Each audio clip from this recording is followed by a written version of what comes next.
Welcome to Sacrilegious Discourse. For this is what the Sovereign Lord says. Why do you need prophets to tell people who you are and what you want? If you can justify everything that the God of the Bible has done, then you can justify any of your behavior. A lot of this mentality is trickling into what is now mainstream right-wing Christianity. I am capable of empathy greater than this God of the Bible. This is a Bible that they tell kids. This is the good Lord. This is the good book.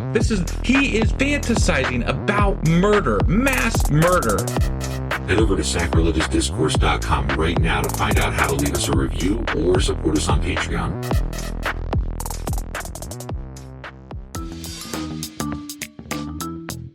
Hey there, sinners and saints. It's your favorite Bible-bashing duo from Sacrilegious Discourse, and we need your help. That's right, folks. We're raising funds for some heavenly equipment and a studio that doesn't sound like it's in the depths of hell. Our current setup, let's just say it's more apocalypse than audiophile. So if you want to hear us dissect the Bible without the background noise of demonic squirrels, chip in a few bucks. We're aiming for $5,000 to upgrade our audio and build a studio worthy of blasphemous banter.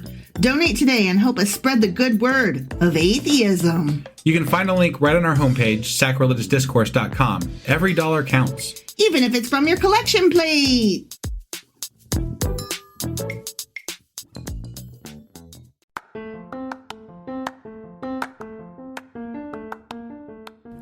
Welcome to Sacrilegious Discourse. I'm husband. And I'm wife. Together, we're reading the Bible for the very first time. We grew up without religion and wanted to know what all the fuss was about. Well, what have we learned so far? That God is a dick, and apparently some people believe in talking donkeys? We're not trying to pass ourselves off as experts. Nope, we're just reading the Bible for the first time and giving our first take reaction. If you'd like to join us in this venture, you might consider starting at episode 1. Otherwise, jump in wherever you like. All right, let's go read the Bible. Yeah, let's get to it. Husband! Wife! Do you know what we're doing tonight? Well, we're starting a new week, so we're doing a regular Psalmy episode. Yeah, we're still in Psalms. Yeah. Psalms. But the Psalms are Psalms. The Psalm with the Psalm, the bang, the- the bang, diggy, diggy. Yeah, we're doing Psalms 45, 46, and 47 tonight. Okay. And I have some interesting news on one of them. I'm looking forward to the interesting news. You should be. Like, I ran into the room and I was like, hang on, I gotta look at something. And I grabbed the physical Bible, which I never do. Yeah. And your face when I was doing that, and I was like, I can't tell you. Well, with the Bible, I don't know if I should be concerned or excited, you know? This one's kind of exciting, honestly. Okay. But I couldn't say anything, and you were like, what's going on? And I was like, just wait. All right. Well, let's go ahead and find out what this interesting shit is. Okay.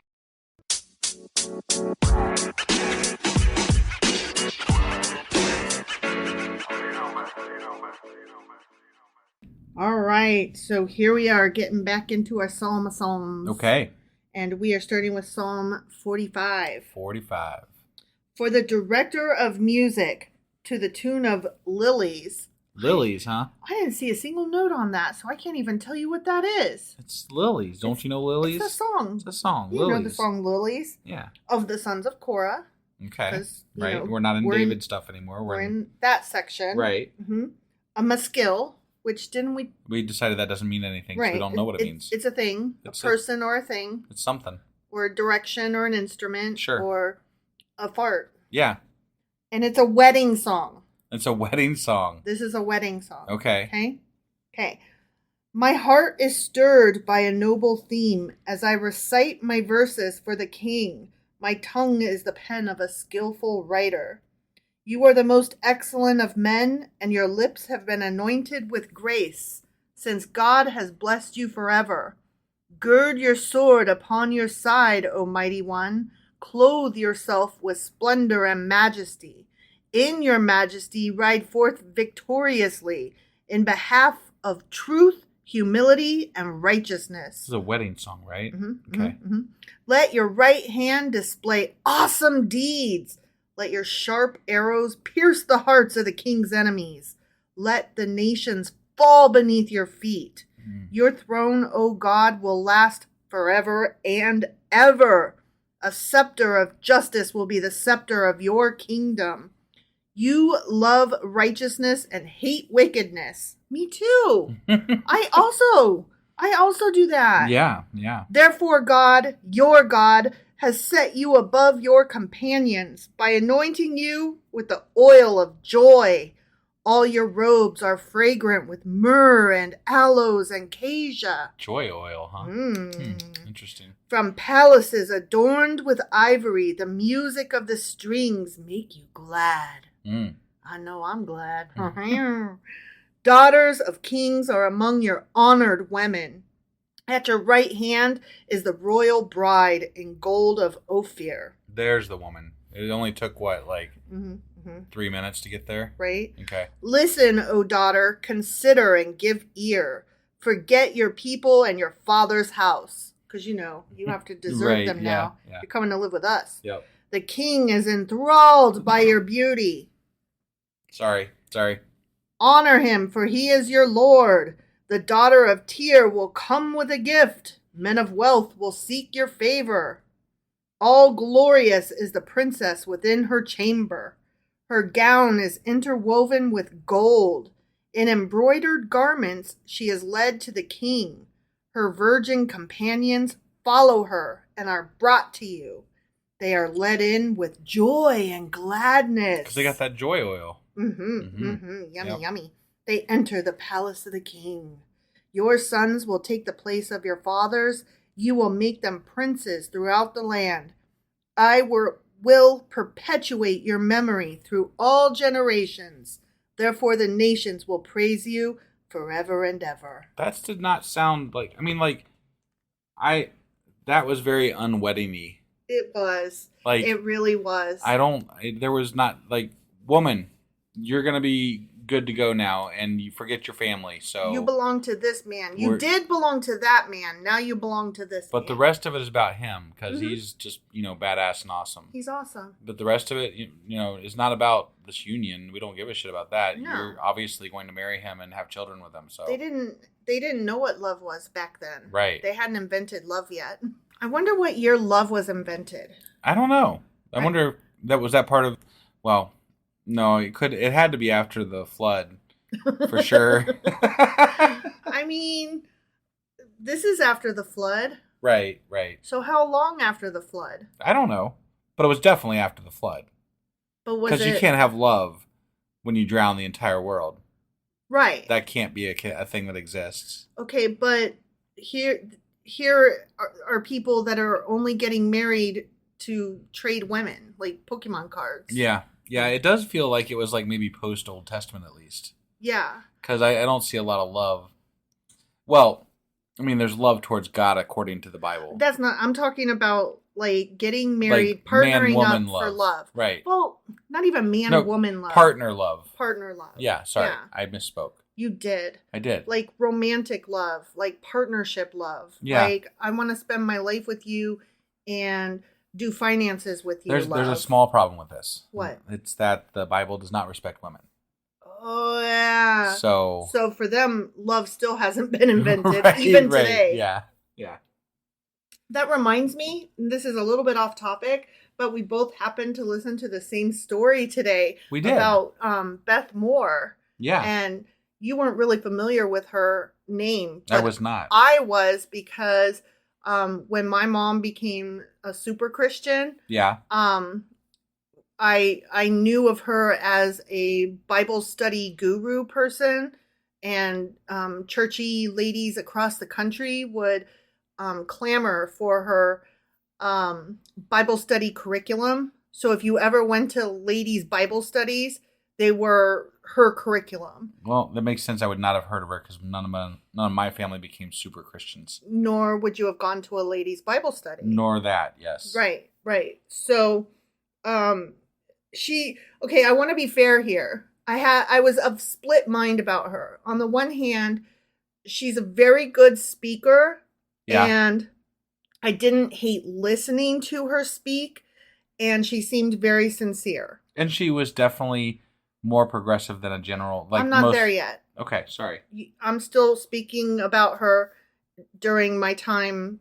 Got it. When I was first, listening to her as a Bible study person. Okay. Okay. Yep. She was a good speaker, and I enjoyed hearing her take on things just because I was really into comparative religions and philosophy and interpretations and stuff. Right. But of course, she didn't appeal to me because Baptist. Yeah. You know, yeah. and she was the southernest of Baptists. Right. And she had the hair and makeup and nails to go with it. Yeah. So that I found unappealing. So the news story now that we both listened to, I think it was, you said on NPR? Yeah. Like, I couldn't remember. It was like the where weekend I heard it. edition, Sunday edition type thing or something like that. Yeah, yeah. And apparently when the Hollywood Access tape came out, she was like, excuse you? Right. I don't think so. And so she started questioning why all the church leaders around her were still following Trump, even though he was clearly a despicable human being. And she had suffered, sexual assault as a child and molestation as a child. Right. And she spent a lot of time counseling people that were going through that too. Yeah, so she's like, this is not good. This isn't right. This isn't. And so she started getting like a lot of death threats and fell into disfavor among the churchy crowd, which is just to me amazing because I'm so familiar with this person and her name, and I didn't hate her by any means. I just wasn't a fan. Well, my understanding was that she fell out of favor with them at the same time that there was a controversy in their church. They had a church gathering or whatever of all the churches or whatever, and there was some problems with pastors molesting children and stuff. So they chose to make the focal point that they rallied against her not being able to preach in front of a congregation, right? Because instead of dealing with the other thing. Women were supposed to not be preaching anyways. Right. But I mean, I just, like, it blows me away. They chose to focus on that and not the child molestation thing. Sounds about right. Like, that Jesus tracks. Christ. That totally tracks, right? I mean, it's the exact same thing that the Catholic Church is famous for, right? Sure. Yeah. So, I mean, doesn't it track? It tracks, totally. It's just... why part of why churches are getting such a bad rap. I mean, like, you can't cover up child molestation and then expect people to like you. Yeah. Like, that's engage in it and then actively cover it up. And then on top of that, like, persecute people who speak out against it. Right. That is just so ludicrous. Yeah. So now she has left the Baptist church. So she's still a Christian. Right. And she's still part of the Christian faith, but she's with a little bit more of a progressive church, I think. Yeah. But I think I believe they said Anglican. Yeah, that sounds right. Which I'm not real familiar with that either. denomination, but... I'm not either. But clearly they didn't turn her away, so... at least they're friendly with women, I guess, question mark? My understanding was they were much more progressive, but I don't know much about them, so I don't want to speak to that. The question was posed to her about her stance on LGBTQ, and is she more friendly towards that now? And she deftly dodged the question, which was a big fat hog no in my book. Yeah, but I'm sure her view has been softened at the very least. Even though it may not have changed, it's been softened. I hear you. And not that makes it good. No, I know. I hear you. It's just that that's not good enough for me. Right. And so my sympathy for her only runs so deep. Sure. I'm just interested because I was familiar with who this woman was and I attended some of her Bible study curriculum. Right. You know, and it just blows my mind that somebody who is so entrenched was so entrenched and so active in quote unquote saving souls and out there, you know, an active fighter for Christ, you know, talking about donning your weaponry and shit like that, like putting on your armor and glory of God. And, you know, this is like the things that she said and they turned on her. Right. And that's just so weird to me. And I'm like, whoa, she fell off her pedestal hard. It's a men's club. It is a men's club. And it's like she didn't realize that until she was the woman that it happened to. Right. That kind of makes me mad at her in a way because I'm like, it's nice because you were like a white rich woman, I guess, who like lucked out and you just never thought it would be you. Right. And it's why we always say you can't just sympathize from afar, and you can't just sympathize for some because it will come for you. Yeah. And it did. Right. You know? So, okay, that's way off topic here, but it was very relevant, I feel like, to what we were talking about. Yeah. So, okay, anyway, Psalm 45 Notes. Yes. Is a song for the king's marriage. Okay? Yeah. And and right there, just in that. Yeah. The king's marriage. Yeah. The woman doesn't even enter into the equation. It doesn't even matter who she is unless she's bringing money and politics to the table, and then it still doesn't matter who she is. It doesn't matter who she is. It matters who her parents are. Yeah, exactly. And how much money is right, coming. Right. It starts out, my heart is inditing a good matter, which I find interesting. The Shoshanim is either a musical instrument shaped like a rose or the tune to which the psalm should be sung. So in the beginning, it said one of those things. Right. And I like an instrument shaped like a rose because why not? I want to see that one. Me too. I'm like, what is that? It's some kind of like banjo-y guitar thing that like a bard carries. Okay. Like, what did the bard play? Like, what was that little banjo-y instrument? I can't remember off the top of my head. But you know what I'm talking about, right? Yeah. Like, you can picture him going to Yeah. No, I can totally picture the instrument. I just can't remember the name of it. Yeah. Well, it's one of those things, I imagine, but shaped like a rose. Right. I don't know why. Yeah, I don't know. I mean, I can't imagine. That doesn't do it for me, but I mean, I don't know what this instrument looks like still. I don't know about except music, for the rose. so I don't know enough about music to know how that would change the sound. Right.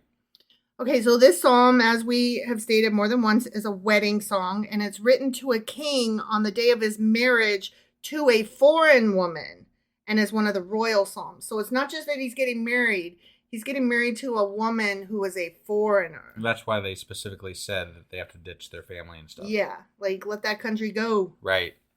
Which to me means subjugated, not necessarily married, but whatever. Yeah, okay. Exactly. So she was sold. Got it. Yeah. Yeah. She is a political prisoner. Yeah. Or a pawn at best and a prisoner much more likely. Right. So I said this is one of the royal psalms. And the royal psalms, I don't know if you recall, but there are 10 of them that are united by their subject matter of kingship. Okay. Specifically, the royal psalms deal with the spiritual role of kings and the worship of Yahweh. Although here in the section that we're in, it's Elohim. These are the Elohistic, I cannot say that word, Elohimistic psalms. Okay. Because they do Elohim instead of Yahweh. Got it. Aside from that single qualification that it's about a king, there's nothing else that specifically links these 10 psalms. Okay. All right. And we've already gone through half of them now. 2, 18, 20, 21, and this one was 45. Got it. And then there's 10 left. Or I'm sorry, there's 5 left because 5 plus 5 is 10. Got it. 72, 101, 110, 132, and 144. Okay. Psalm 45 is the only example of poetry in the Psalms and was composed and sung by a minstrel. Huh. Yeah. Okay. And it may refer to the marriage of Solomon with an Egyptian princess. Oh, an Egyptian princess, huh? Are we talking about what was her name? Queen Sheba? Sheba. Yeah. But that was okay. But we also decided that she was an African princess, I thought. Well, Egypt is in Africa. Right. So that still tracks. Yeah. But I mean, I thought it was like a different part of Africa than Egypt was. I thought we had decided. I can't remember what area we said. I don't know. But that still is like, oh, okay. Okay. Right. I'm with you. Some posit that the wedding of Jezebel and Ahab was the likely occasion instead. Okay. So we don't know. Sure. But whatever. Okay. According to classical Jewish sources, Psalm 45 refers to the Jewish Messiah. And of course, that means Christian scholars frequently interpret the psalm as a messianic prophecy. So it's either the Messiah to come for the Jewish people or the Messiah who already came for the Christians. Got it. So it's either Jesus or Jewish Jesus. Got it. If that makes sense. Yeah. I mean, Jesus was Jewish, but you know what I mean. Right. The the one that's still coming. Yeah. At some point, apparently. Mm-hmm. Okay. So this psalm may be said as a general prayer for the end of the exile and the coming of the Messiah. Got it. Okay? Yep. So that is all for Psalm 45 notes. Okay. Let us move on to reading Psalm 46. Okay. I'm very excited about this one. This is the one you're excited about. This is the one I'm excited about. Okay, ready? I'm ready. For the director of music of the sons of Korah, according to Alamoth, a song. Okay. Mm-hmm. God is our refuge and strength, an ever-present help in trouble. Therefore we will not fear, though the earth give way, and the mountains fall into the heart of the sea, though its waters roar and foam, and the mountains quake with their surging. Selah. Okay. There is a river whose streams make glad the city of God, the holy place where the Most High dwells. God is within her, she will not fall.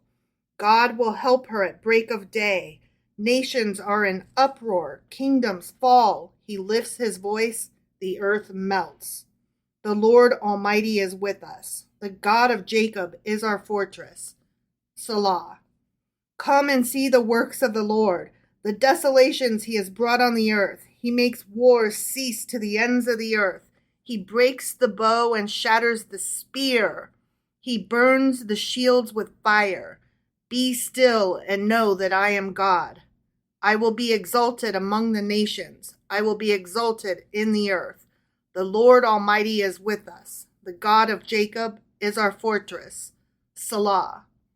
I'm going to go ahead into Psalm 47. Okay. Yeah. For the director of music of the sons of Korah, a psalm. Clap your hands, all you nations. Shout to God with cries of joy. How awesome is the Lord Most High, the great King over the earth. He subdued nations under us, peoples our feet. He chose our inheritance for us, the pride of Jacob whom he loved. Selah. God has ascended amid shouts of joy, the Lord amid the sounding of trumpets. Sing praises to God, sing praises. Sing praises to our King, sing praises. For God is the King of all the earth. Sing to him a psalm of praise. God reigns over the nations. God is seated on his holy throne. The nobles of the nation assemble as the people of the God of Abraham. For the kings of the earth belong to God. He is greatly exalted. Okay. Now let's get into my notes. Okay. Yeah. So, Psalm 46. Yeah. Notes for Psalm 46. Okay. This one is referred to as God is our refuge and strength. It's also referred to as a song of holy confidence and Luther's psalm, as in Martin Luther. Okay. It starts out, God is our refuge and strength, a very present help in trouble. This psalm may have been composed after David defeated the enemies of ancient Israel from surrounding lands. There is a difference of opinion among Christian scholars as to which river the psalm is referring to in verse 4. Okay? Mm-hmm.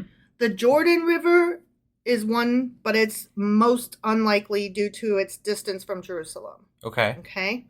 An unnamed river in Jerusalem during the millennial reign of Christ that ran from beneath the temple in Jerusalem eastward to the Dead Sea. Could be that one. Okay. Or an unnamed river in Jerusalem after the millennial reign of Christ that flowed from the New Jerusalem. Okay. Okay? So, can I interrupt for just a second, actually? Mm-hmm. I'm curious. You said it was named after Martin Luther. No, I said that it is often referred to as, not named after. Okay. It is referred to as God is our refuge and strength. It is referred to also as a song of holy confidence. And it's also referred to as Luther's psalm because he used it okay. a lot. I was just, that came much later in time, so I just was curious. Okay. Sorry. Although, how much later? We don't know because I'm going to get into some stuff. Okay. Okay? Yep. So, this psalm, I already covered that. Sorry. So anyway, we don't know what river they're talking about. Sure. But it's probably one that was under the Temple of Jerusalem, either before or after Christ. Okay. Okay.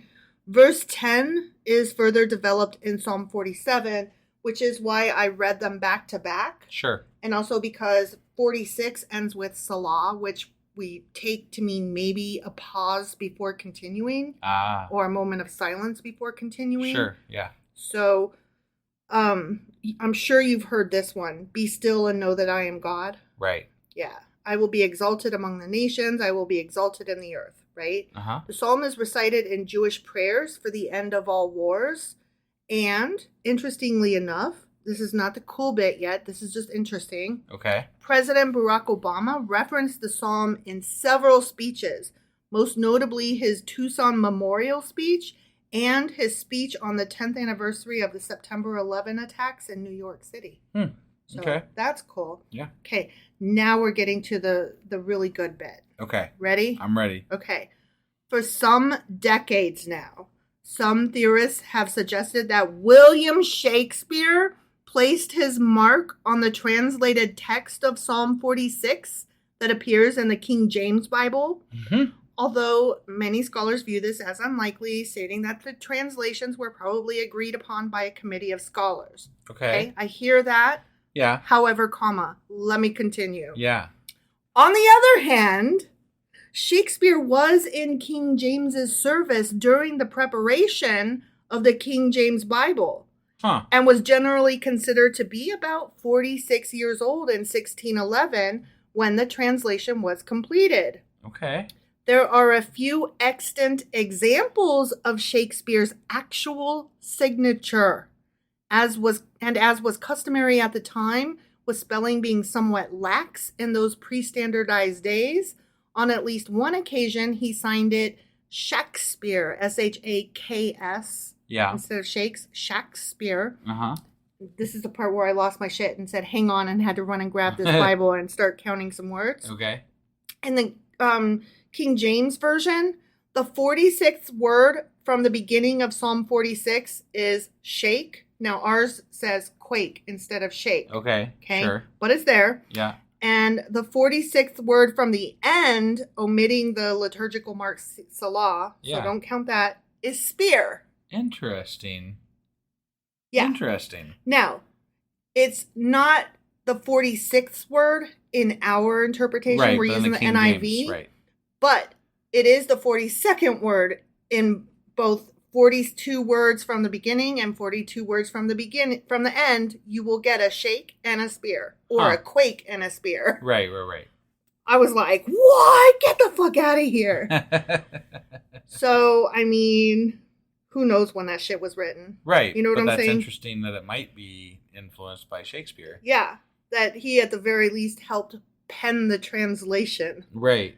I was like, hang on a sec. What? Yeah. Okay. So that just blew my mind there. Yeah, no, that's really cool. Mm-hmm. Mm-hmm. All right. And I mean, with the King James Version having lots more these, thous, and those, I can see how it would have added 4 words onto the end and beginning. Sure. You know? Yeah. So, but I like that the NIV still kept it at, okay, we can't quite squeeze it out to 46, but we'll still keep it as close to as possible, and we'll make it the same number on each end. Right.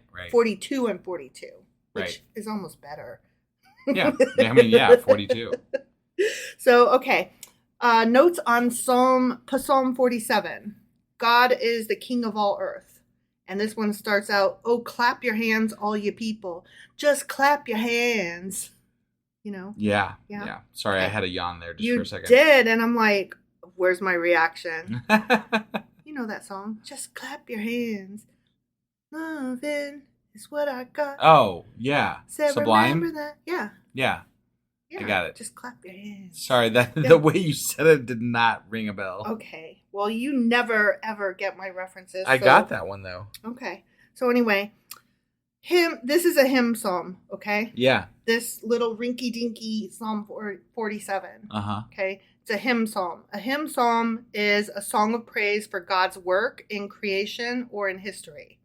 And they typically open with a call to praise, describe the motivation for praise, and conclude with a repetition of the call. So, you're awesome. Here's why you're awesome. Yep, you so awesome. Got it. Okay? Yeah. In Christian scholarship, Psalm 47 is one of 7 enthronement psalms, which is one of the forms of the hymn psalms. Sorry, I lost my place. Okay. And enthronement psalms celebrate the crowning and enthronement of Yahweh as king at a festive occasion. Got it. Okay, and that's it. Okay. That's all the notes for that boring little rinky-dink edition at But the Shakespeare. end. But Shakespeare! Right? KCY is a little bit excited. Yeah, no. Definitely. KCY had to run gasping from my notes and say, hang on a sec, and grab a book and start counting the words. Right. Although it does not make me happy that Shakespeare might have been involved in one of the worst translations of the Bible ever. Not his fault if he was in service to King James. Right. He had to do it or, get his head chopped off or something. Right? Like, So. I'm not going to disobey the king. Right. No, I agree. Mm-hmm. I agree. Are you? He's like, can I do this and you'll pay me and then I'll go back and I'll write my shit? And he's probably like, no, do this first. Right. Also suck my dick because I'm a flaming homo. Oh, jeez. He was. Right. I'm not saying anything nobody knows. Like, I don't know who forgot to tell the, Christian church as a whole. Right. That the Bible copy that they praise with it's all kind of funny that they say his name all the time because King James. Yeah. And I'm like, he was not just gay. He was flaming gay. He was so gay. the irony there, huh? It's beyond irony, and it's just ridiculous. And I'm like, how do you hate so much the people among whom is the big leader of them that wrote the book that you praise? Right. I don't understand you, and Yeah. I never will. Nope. All right. Well, that was our Psalms episode for today, which was Psalms 45, 46, and 47. Those are the ones. Mm-hmm. And we will be back tomorrow with Psalms 48, 49, and 50, Hypothetically. unless there's something connection Right. that makes me do more or less. Yep. All right. We'll see you guys then. Yep. Bye.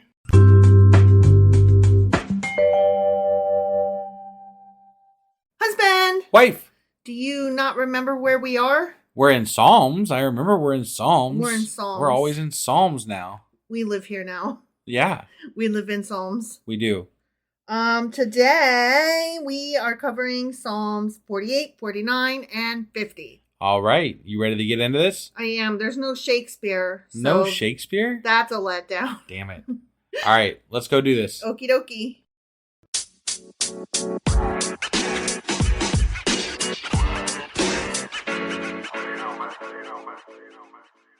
Okay, so we're going to do Psalms 48, 49, and 50. Yeah. And I just want to say, for people that are keeping up with us, that we recognize that Psalms are not the best. I mean, Psalms it's repetitious. That's all. I mean, they're... Praise the Lord. Oh, Lord. Yeah, yeah. And save me from this and They're that. very evangelical sounding.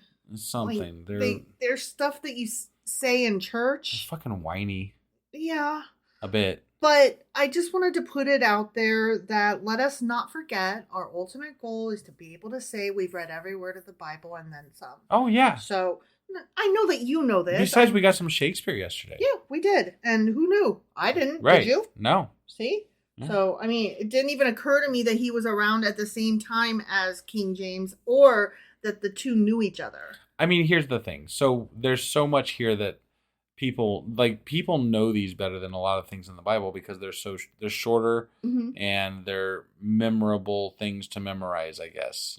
Sure. So it's lending us. I mean, this is insight. This is what people. These are the things people remember. Yeah. You ask them what their favorite psalm is, everybody's got an answer, Mm-hmm. right? Yep.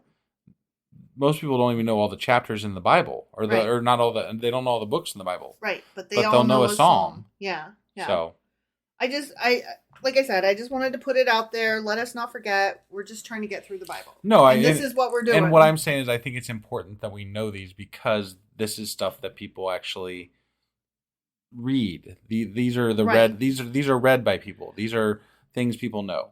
Yeah, and I didn't actually understand what exactly Psalms were before we started this. Nor did I. And so when I put out the question, what's your favorite Psalm? I actually asked my parents. My dad sent me a couple of his, and that was cool. We read them already. Sure. My mom keeps sending me different verses Yeah. of various Psalms. So it'll just be like this meme with one verse in it, and she'll say, "This is one of my favorite psalms," and I'm like, "That's a sentence, not a psalm." Like, it's cherry picking of cherry picking. Yeah, that's a line from a psalm. Right.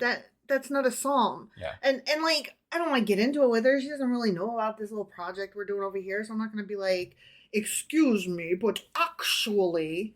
Right. So I'm not out to correct her, but it does help me understand too that when somebody says that they have a favorite psalm, they might not actually. Right. So that's good to know too. So it's just good to keep in mind that we know more than other people. Ha ha ha ha. Now. But we're not completely there yet either. No. And we still have more to learn. Definitely. So I guess I'm just reminding myself as much as our listeners that this is what we're doing and this is why. Right. Don't forget. Okay. Psalm 48. Yes. A song. A songa? A psalm of the sons of Korah. No, I had to differentiate it from the word song. Okay? Because this is one of the few that it says it's a song and a psalm.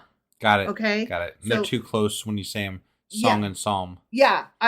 For the purposes of differentiating the two terms over an audio feature, right, I had to say psalm. Apologies. Yeah. Okay? So, a song, a psalm of the sons of Korah. Got it. Okay? Great is the Lord and most worthy of praise in the city of our God, his holy mountain. It is beautiful in its loftiness, the joy of the whole earth. Like the utmost heights of Zaphon is Mount Zion. Good old Zaphon. Zaphod Beeblebrox. The city of the great king. God is in her citadels. He has shown himself to be the fortress. He's the fortress? He's her fortress. Okay. Sorry. I have my pronouns mixed up. He has shown himself to be her fortress. Got it. When the kings joined forces, when they advanced together, they saw her and were astounded. They fled in terror. Oh, man. Trembling seized them there, pain like that of a woman in labor. You destroyed them. I don't appreciate when men use... Right. That's why I was laughing pains. like they don't fucking know. Yeah. I'm like, how dare? Right. How dare? If you've never gone through labor, and this goes for anybody, man, woman, in between or neither, I don't think that you can use that as a describing term. Now, I will say this. At least they're acknowledging that women go through a lot of pain for childbirth.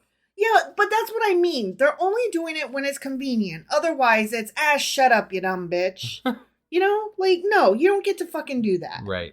That's not yours. Yeah. You can't have that. Right. Sorry, you just can't. Okay, so pain like that of a woman in labor that I've never even had sympathy for or experienced or give a shit about. Mm-hmm. You destroyed them like ships of Tarshish. Sure. Shattered by an east wind. Yes. As we have heard, so we have seen, in the city of the Lord Almighty, in the city of our God, God makes her secure forever. Within your temple, O God, we meditate on your unfailing love. Like your name, O God, your praise reaches to the ends of the earth. Your right hand is filled with righteousness. Mount Zion rejoices. The villages of Judah are glad because of your judgments. Walk about Zion. Go around her. Count her towers. Consider well her ramparts. View her citadels. Citadels, yeah. That you may tell of them to the next generation. For this God is our God, forever and ever. He will be our guide, even to the end. Okay, yeah. So, let's get into some notes. Okay. And I will tell you right up front, I don't have extensive notes for this one. Okay. Okay? All right. So, Psalm 48 notes. The beauty and glory of Zion. Okay. Starts out, great is the Lord and greatly to be praised. This psalm is a celebration of the security of Zion. And then I was like, the fuck is a Zion anyways?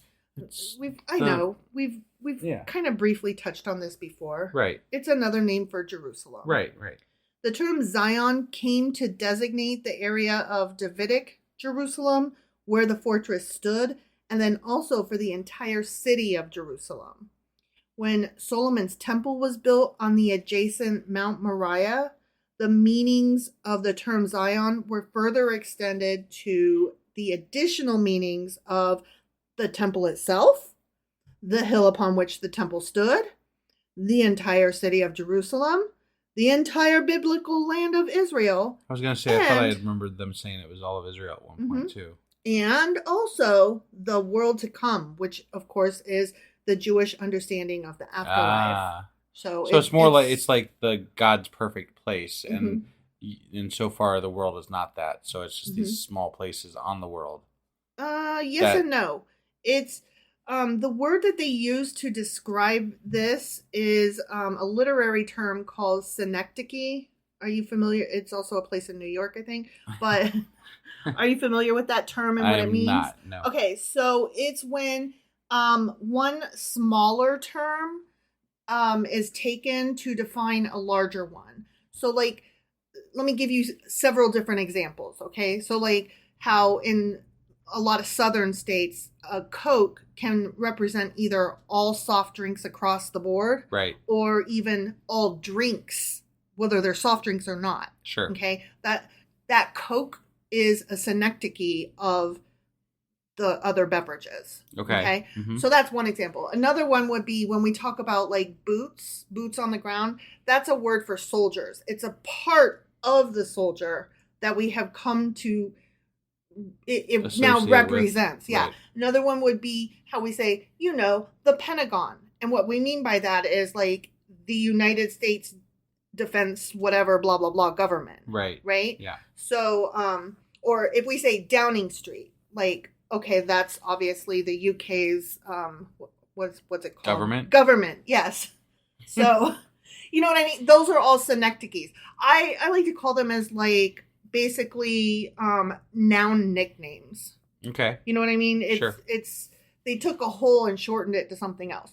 So all these different things are kind of shortened to the nickname, Zion. And it can either mean a small part, just the city, or it can mean like the entire Jewish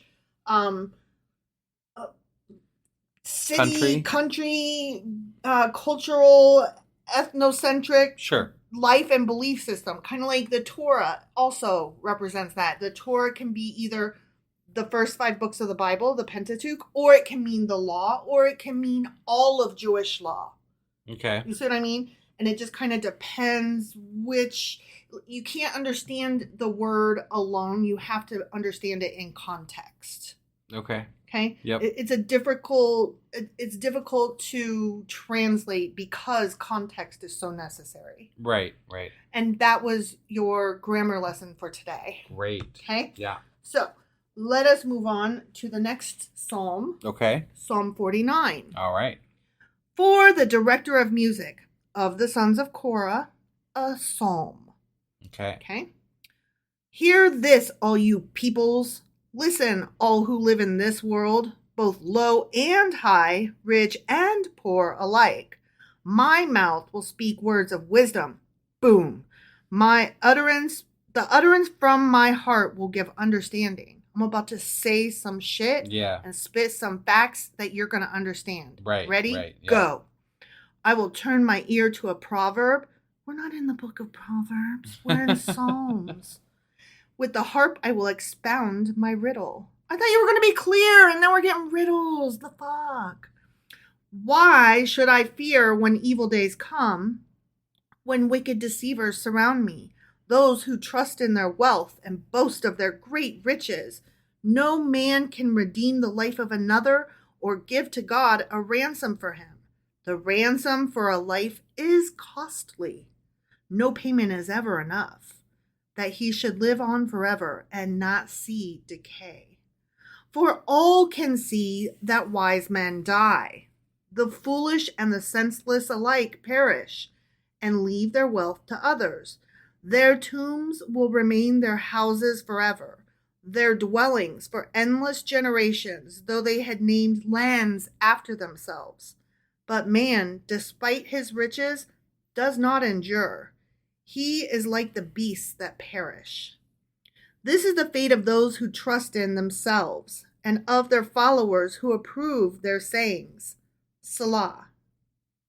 Like sheep, they are destined for the grave, and death will feed on them. The upright will rule over them in the morning.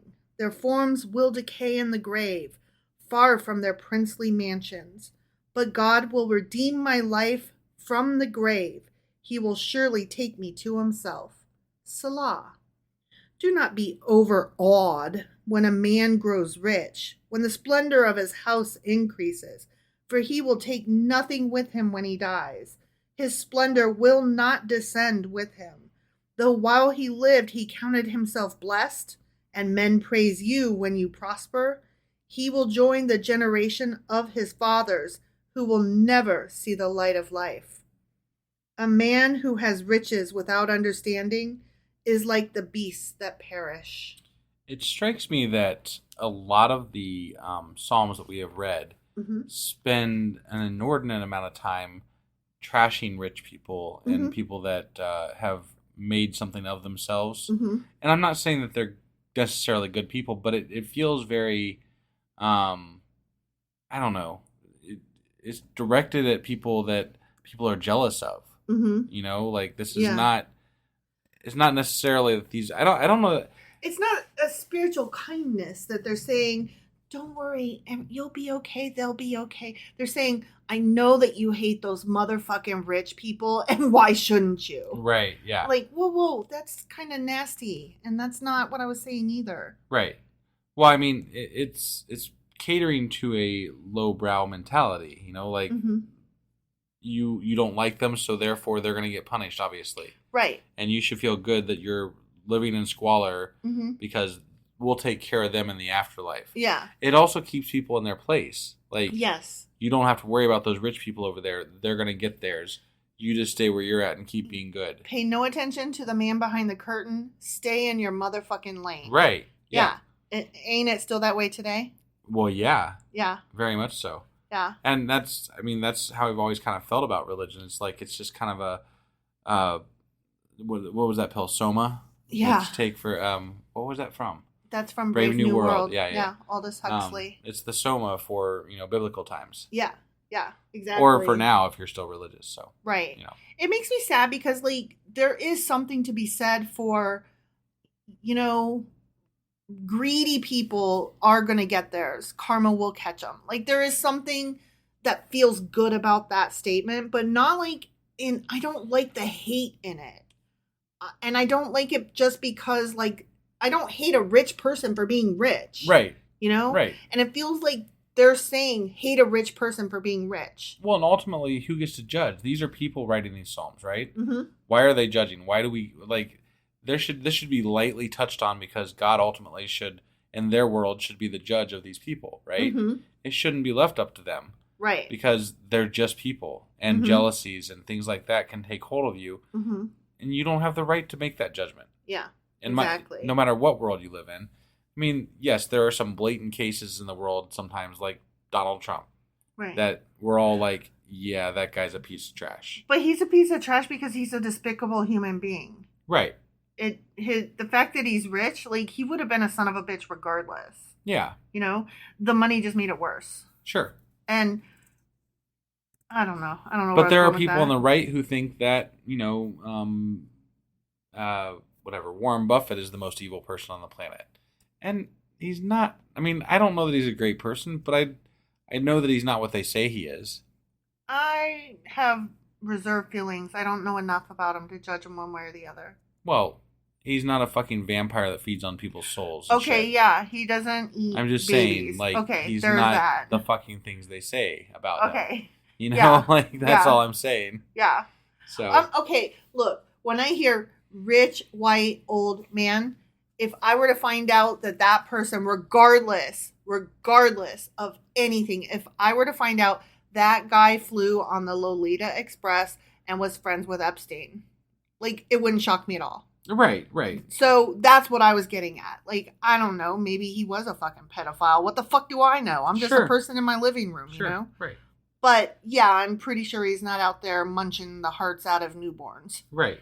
Okay. So yeah, I see what you're saying. Right. And I'm not trying to insinuate that Warren Buffett was a pedophile. Like, that's not what I meant to insinuate in any way whatsoever. I'm just saying, rich white old man. That's all I can say. Got it. I think we got it. Okay. Did I go too far there? If you need to cut all that, you may. It's fine. It's fine. All right. Well, let's get into some notes about Psalm 49 Okay. now that we've vented a bit. Yeah. Okay, so Psalm 49 is about the folly of trusting in riches. And it starts out, hear this, all ya people.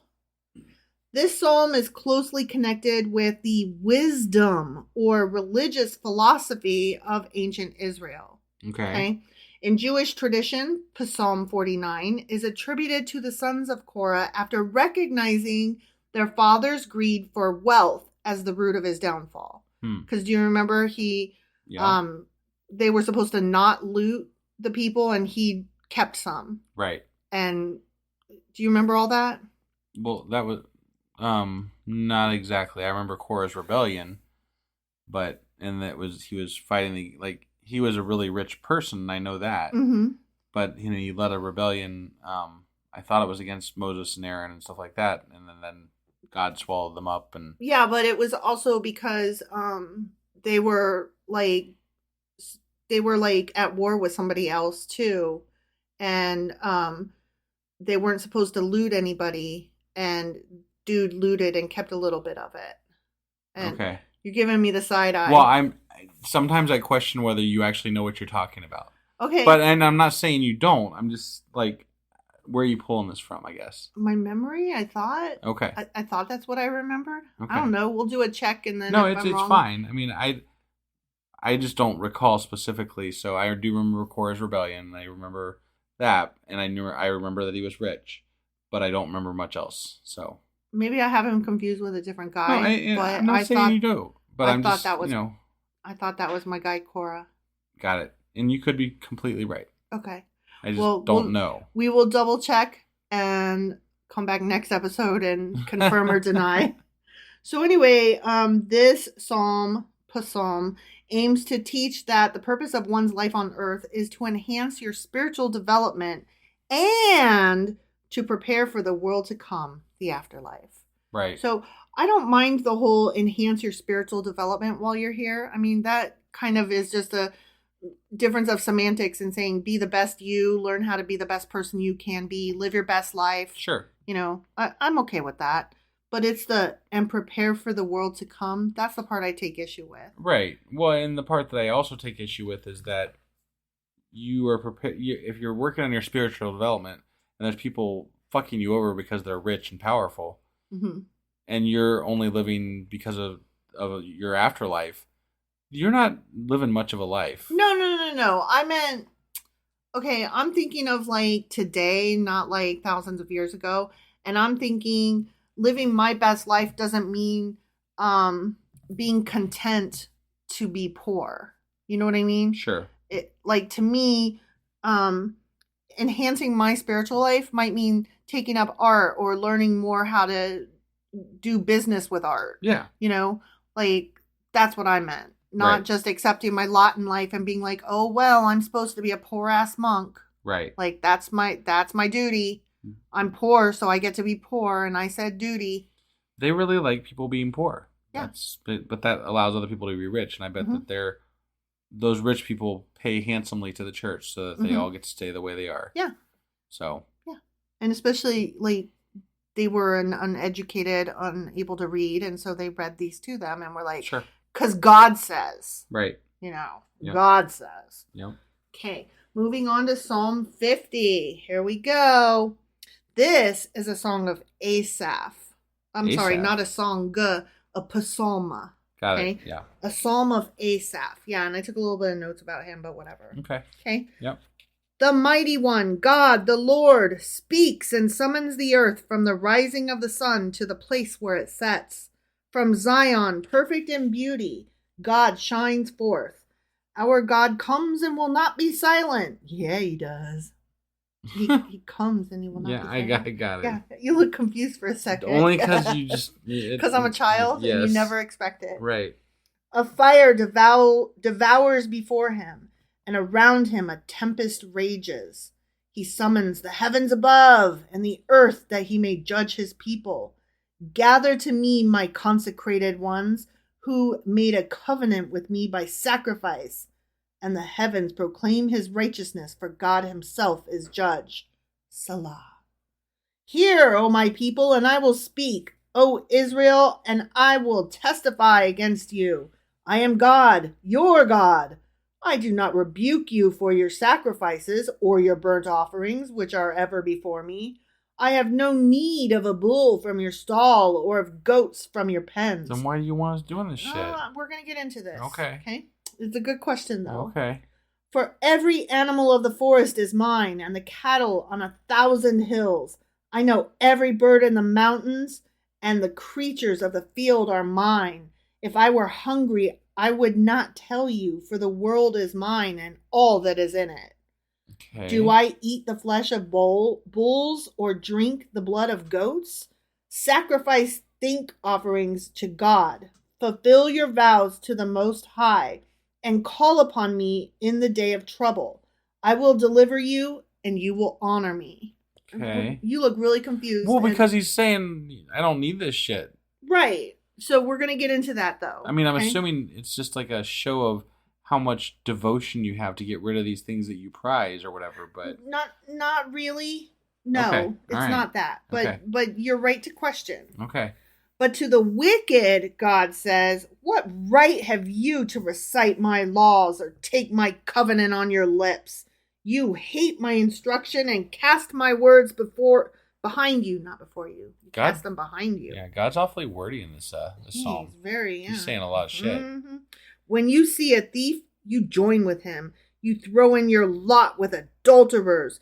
You use your mouth for evil and harness your tongue to deceit. That sounds like that one video of that one lady.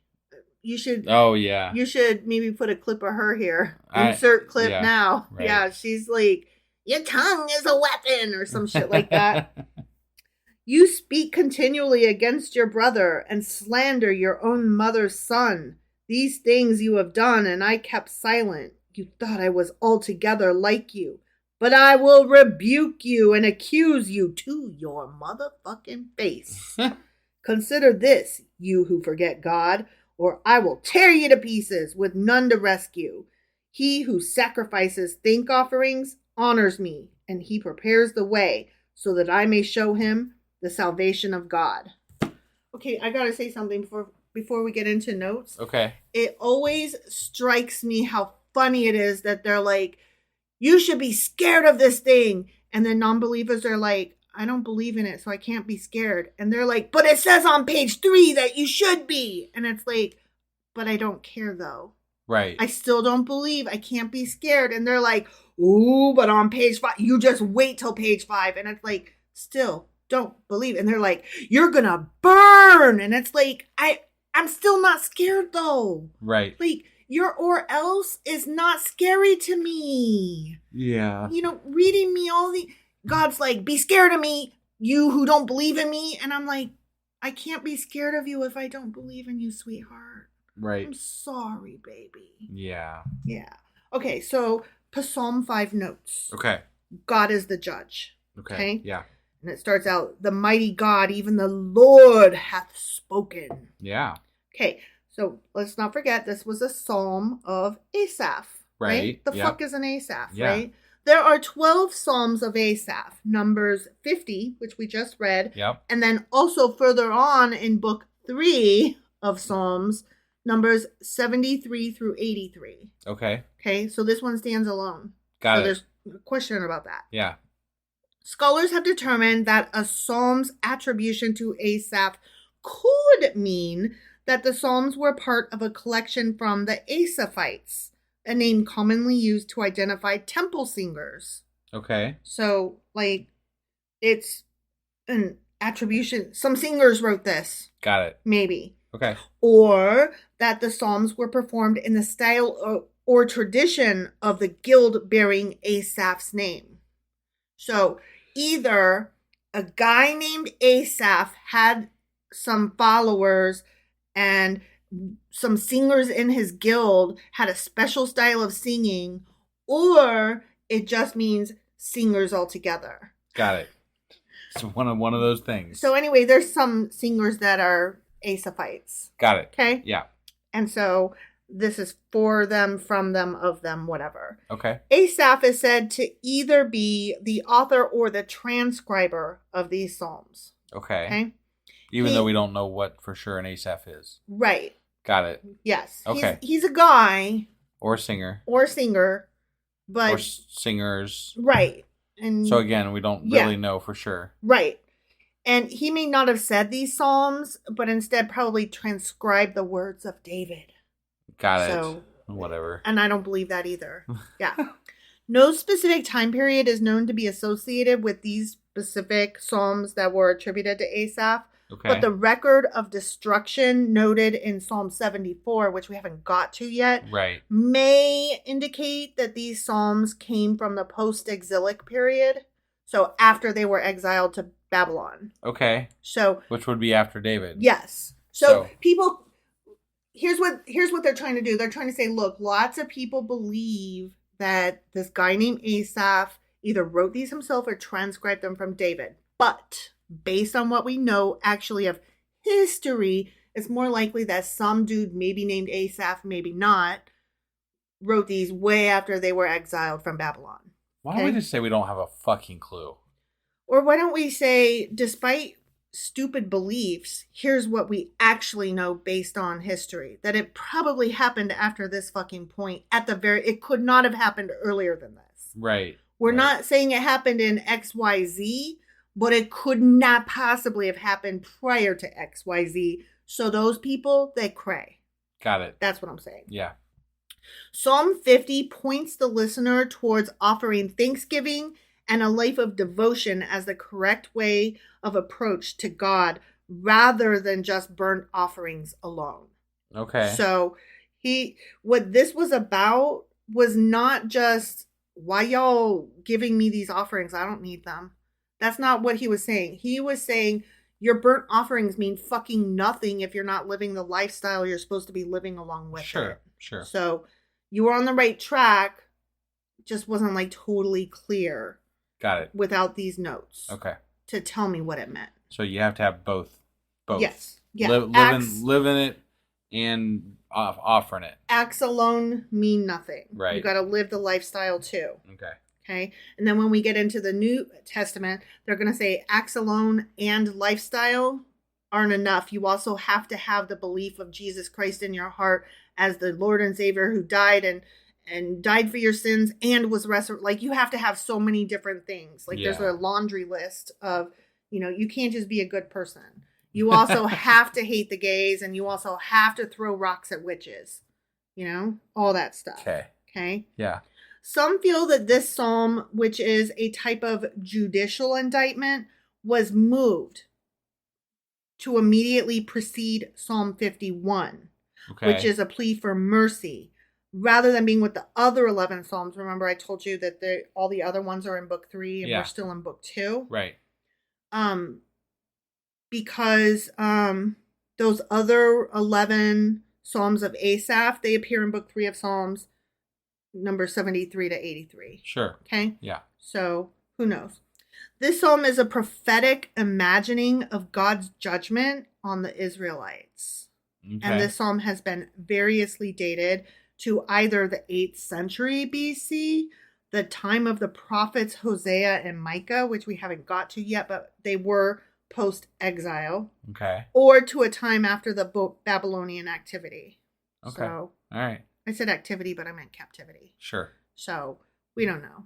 All right. Sometime during or after. Some shit happened at some point with some people, and they wrote this maybe at some point. Sure. Okay. And Asaph was involved or whatever. And shocker, it's about God. It's actually God speaking to the people. Right, yeah. So somebody wrote this shit down on God's behalf. Like, that's the most words I've heard from God all Bible. So right? Exactly. Like, damn. Yeah. That's a lot of talking he did there. He did some speaking. Yeah. Yeah. It's crazy. Mm-hmm. All right. Well, that was our Psalms episode for today, which was 48, 49, and 50. That is correct. And tomorrow we are actually, let's see. Yeah, tonight, actually. Mm-hmm. You should join us on Discord because we'll be doing our live Patreon, our not Patreon.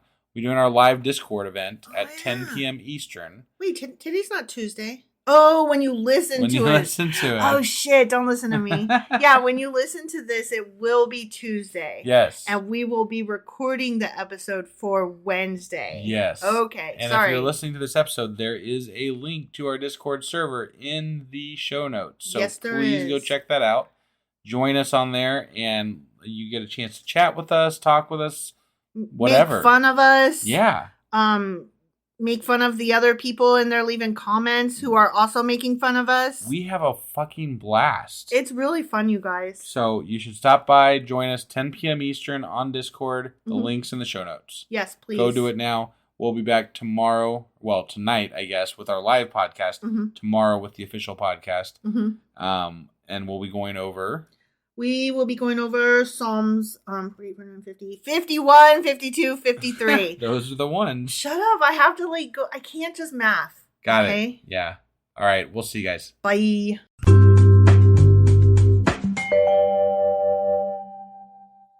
Husband. Wife. Do you not remember where we are because we're in Psalms? We're in Psalms, but we're past the David shit and we're into chorus people. False. Wait, what? Oh, that's right. There was another person. Sometimes we are in David, though. Sometimes, okay. Today we're back in David. But well, fuck. Asaph was the other guy. Asaph, yeah, that's the one. I like to call him Asaph Rocky. Is that what you like to call him? You've never heard of Asaph Rocky, have you? No. He's a rapper. He's quite famous.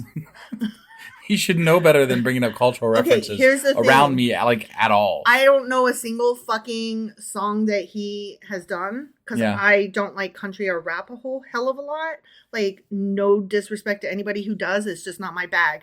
And I like Britney Spears, so I'm trash. Like, I'm not bagging on anybody. Okay. But A$AP Rocky is a rapper and quite famous. Like, even dumb person me knows the name. But not dumb person me. You're even dumber than I am. And you actually like rap some, though. I mean, I used to. Yeah. Yeah. Yeah. I mean, I still do, I guess. But you're more like 80s rap. Yeah. 80s, 90s. 80s, 90s rap. Right. That's your stuff. Yeah. Yeah. Old school. Wu-Tang. That's some good shit. Okay, so anyways. Today we're getting into Psalms 51, 52, and 53. Okay. You ready to do this? I suppose you've been more than fair. Let's do it. Let's do it.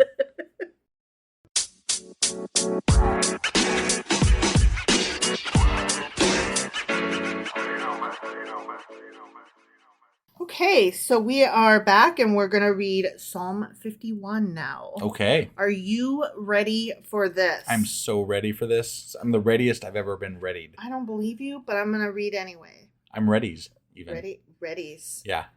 Ready, steady, rock, Go. rock, steady, Eddie. Okay. For the director of music, a psalm of David. I'm sorry to disappoint we're back to you. David. Yeah.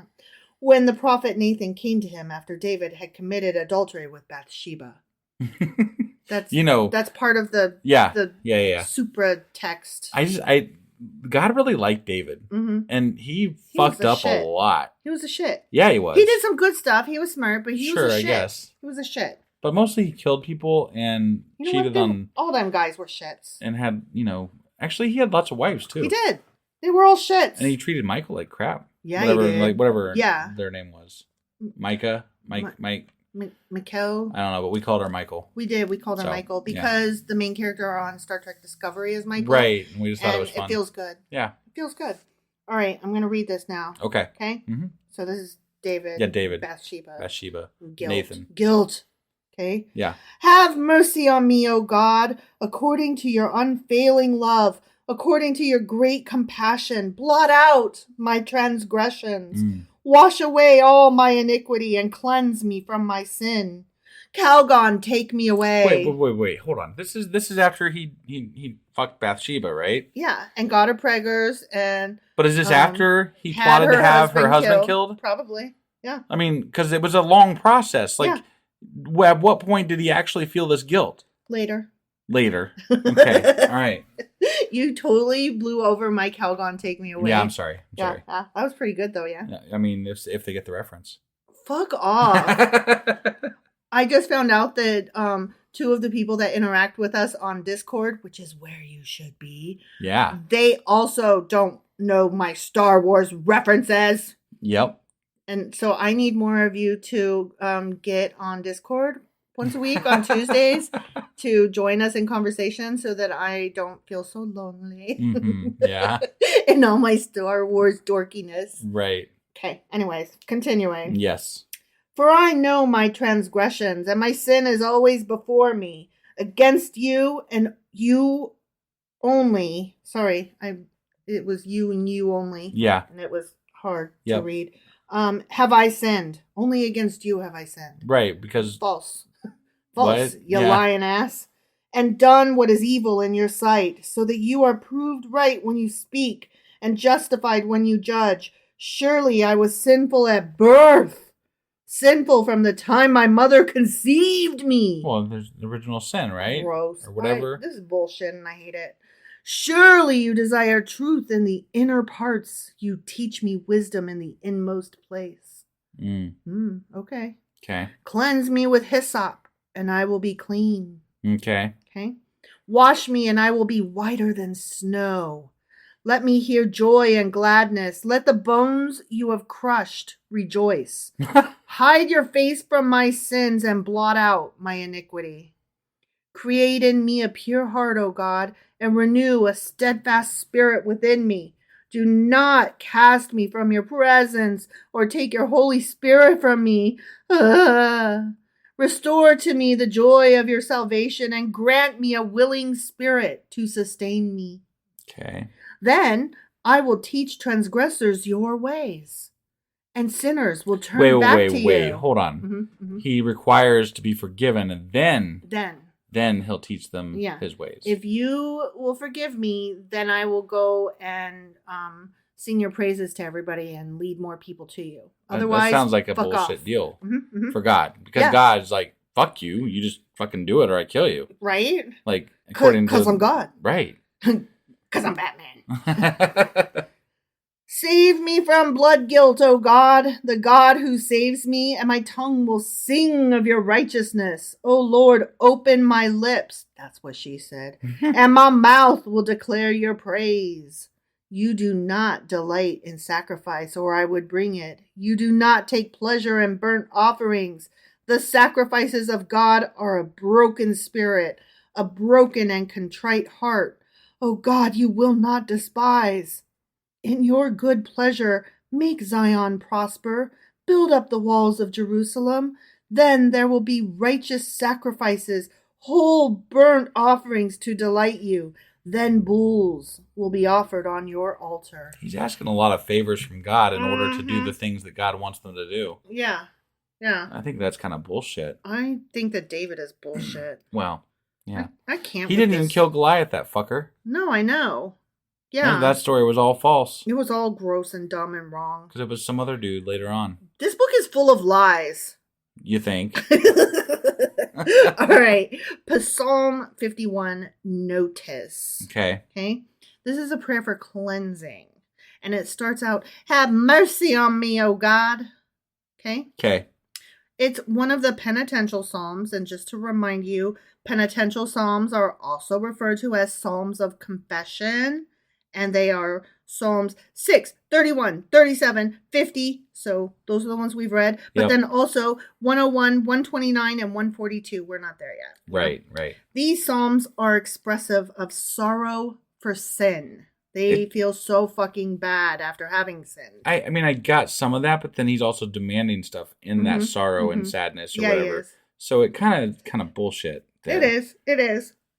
This is supposed to have been composed by David as a confession to God after he sinned with Bathsheba.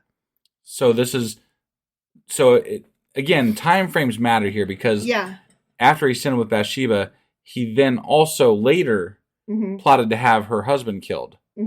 Yeah. So, I mean, at what point in that time frame did you feel bad and confess this? Because if it was right afterwards, then you shouldn't have done the rest of the shit. Yeah. So, Yeah. and that took a little while. All that It stuff did. took. You had It to send them did. back to the front lines, and then have them killed. Right, right. So, But even having said all that, David's confession is regarded as a model for repentance in both Judaism and Christianity. Everybody loves this fucking thing, and they're like, "This is how you apologize." And I'm like, "Is it though?" I didn't think it was that great. Yeah, if you like Google how to properly apologize, I don't think it follows that model. it doesn't. But there are like actual like psychology written rules of what makes a good apology. Right. This does not follow it Yeah. in any way whatsoever. This is a shitty apology. I'm sorry you feel that way. Get the fuck out of here. Whatever. Okay, so anyway, this is bad and wrong. One midrash, midrash being writings about the Torah, right, states that one who acknowledges that he has sinned and is fearful and prays to God about it, as David did, will be forgiven. So unless God chooses to kill you before you do that. Right. But if you beat him to the punch, so to speak, and you not just say sorry, you have to actually like be afraid and be like acting sorry. Sure. And you have to be like praying a lot. Okay. And be like, "Oh God, I have so sinned. Please find it in." Is this where you have to wear the sackcloth and get down on you put your head in the dirt and tear stuff? your hair, or rend your hair, tear your clothes too. Tear your clothes and rend your hair. Yeah. Whatever. Anyway, some refer to this psalm as the sinner's guide, as it shows the sinner how to return to God's grace. Okay, but now we're going to talk about a couple of other things in this one. Okay, this one was a little bit heavy. Okay. Ooh, I gasped. See, so excited. Some see parallels between Psalm 51 and the ancient Egyptian ritual called opening of the mouth ceremony. Okay. And then I was like, what the fuck is that? Yeah. Obviously. Right. So I had to go rabbit hole that shit. Right. Okay. So the opening of the mouth ceremony was an ancient Egyptian ritual described in certain funerary texts. Okay. And it was believed to give the deceased their fundamental senses to carry out tasks in the afterlife. And various practices were conducted on the corpse, including the use of specific instruments to touch body parts like the mouth and eyes. So it's like when you imagine an Egyptian funeral and they're like stuffing the body and wrapping it and mummifying it and doing all the things and leaving the gold coins and stuff. So it's got all these different things that it can take with it into the afterlife. Sure. Like as one imagines an Egyptian funeral, right? Sure. I mean, I'm not crazy here, right? No, I don't think so. Is that last I checked? How you? Yes. Okay. So these customs were often linked also not just with death, but with childbirth, which denoted rebirth and new beginnings. Of course, the dying body, that soul is departing the body and being reborn into a new life, right? Okay. So that's why they do these things. Right. So, for instance, cutting bloody meat from animals as offerings for the deceased signified the birthing process, which typically involves blood and represents the commencement of a new life. Okay. And then additionally, there were like certain tools that they used, which resembled the tail of a fish, and they were originally employed for cutting infants' babies' umbilical cords. Okay. Which further emphasized the idea of rebirth. So some of the stuff that they talked about in this thing reminded some scholars of the Egyptian ceremony of that funeral thing. Got it. Okay. Yeah. Now, this psalm was used for centuries as a judicial test of reading ability. And get this is so cool. The practice began as a means by which a defendant who's, he's been accused of a crime, right? Could be as small as you didn't pay your fucking bills. He could claim to be a clergyman. Clergyman. Yeah. And thus was subject only to ecclesiastical courts and was not subject to the power of civil courts. Okay. So the passage traditionally used for the literacy test was the first verse of this psalm, Psalm 51. Got it. Okay. Yeah. So an illiterate person who's, going to jail for whatever small, stupid thing that he might have done, or maybe a big thing, but sure, could have been something small. Yeah. If he memorized this psalm, he could also claim the benefit of clergy And then, so because of that, Psalm 51 became known as the neck verse, because knowing it could save one's neck by transferring one's case from a secular court where hanging was a likely sentence, because, just hang everybody. Right. Right? Yeah. Where, like I said, where hanging was a likely sentence, it would change it from that court to an ecclesiastical court where both the methods of trial and the sentences given were more lenient. For example, they might be given a sentence of, say, just penance. Sure. Not even community service. Right. Just penance. Right. Just say sorry a lot. Right. So, that would be one I would memorize too. If hell yeah. I was poor For and sure. I was not a clergyman. But you might get caught up and not realize that, like, oh, I won't need that, and then you get caught and you haven't memorized it yet. And you're like, fuck. God damn it. Yeah. So it has been suggested that verse 7, purge me with hyssop. Mm-hmm. You kind of looked at me funny, like, the fuck is that? Right. It's a kind of herb. I stopped short of asking you because I think it came up earlier in the Bible at some point. It might have. And I think we discussed it before, but I can't really remember. So it's been suggested that herb is an early example of the medicinal use of penicillium, which is the initial source of penicillin. Got it. So, purge me with hyssop and I shall be clean. Okay. Mm-hmm. So that's what that was about. Got it. I just thought, wow, that's so interesting. Yeah. So that was kind of a very heavy notes on that psalm. It was. But now we are moving on to Psalm 52. Okay. Yep. For the director of music, a maskil of David. A thought, a thing, a song, something, a hymn. Who knows? It's a thing. It's a thing of David. Right. When Doeg the Edomite had gone to Saul and told him, David has gone to the house of Ahimelech. Okay. Yep.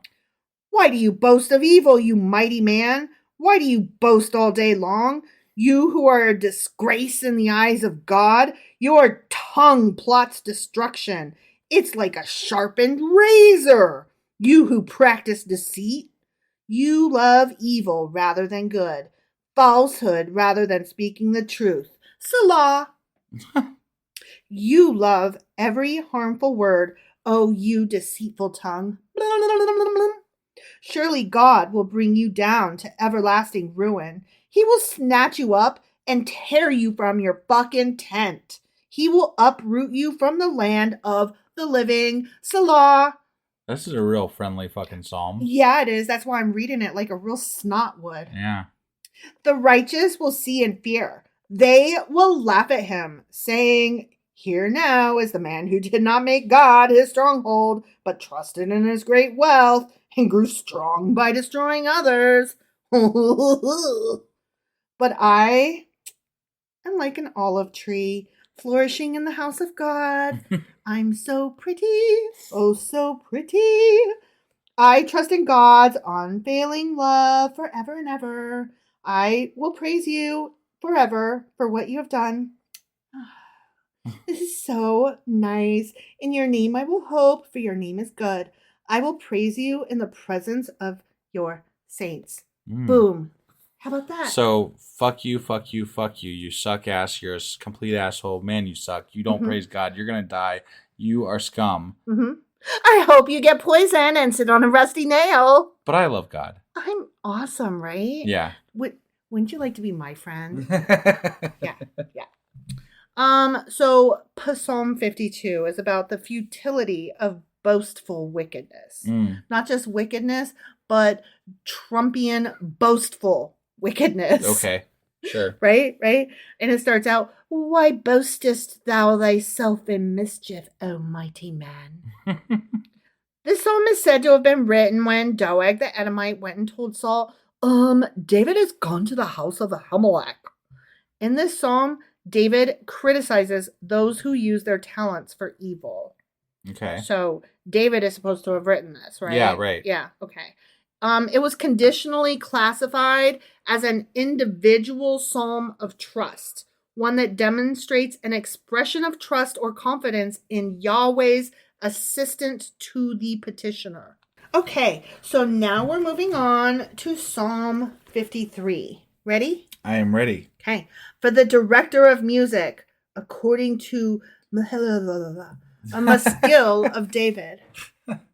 There's a lot of H's and L. There's a lot of A's. A lot of A's. It's.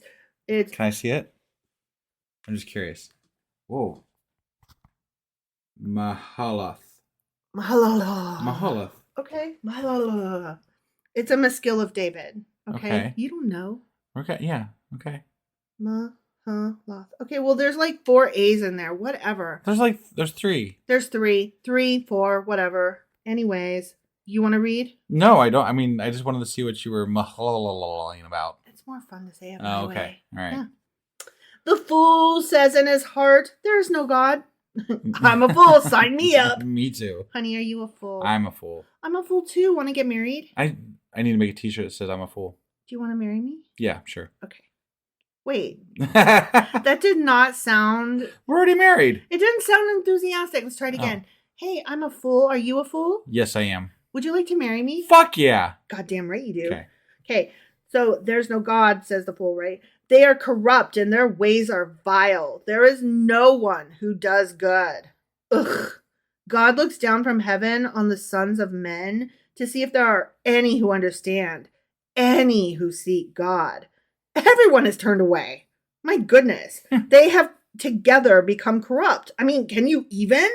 There is no one who does good. Not even one. Those damn people. Not even one. Humans. What? Jesus. Not even one? No help for them. Oh my. We should just flood the planet and start over. You tried that, I think. Right. Will the evildoers never learn? Those who devour my people as men eat bread, and who do not call on God? There they were, overwhelmed with dread, where there was nothing to dread. God scattered the bones of those who attacked you. You put them to shame, for God despised them. You know, I don't really care what you do with my bones after you kill me. Right, because here's the thing. You can scatter them, you can stack them, whatever. I don't give a Shattered, shit. scattered, smothered. Yeah, there you go. Here's the thing, okay? Either you're right, in which case my body's only a shell and my soul has gone on to somewhere else. Sure. Either hell, damnation, or heaven, whatever. Right. Right? Or I'm right and it's still just a fucking shell. So either way, science or religion, my body is fucking worthless. Mm-hmm. Okay, yeah. Oh, that salvation for Israel would come out of Zion. When God restores the fortunes of his people, let Jacob rejoice and Israel be glad. The end. Okay. That's my favorite stuff. Okay. So here are my notes on Psalm 53. Okay. The folly and wickedness of men. Okay. Yeah. It starts out, the fool hath said in his heart, there is no God.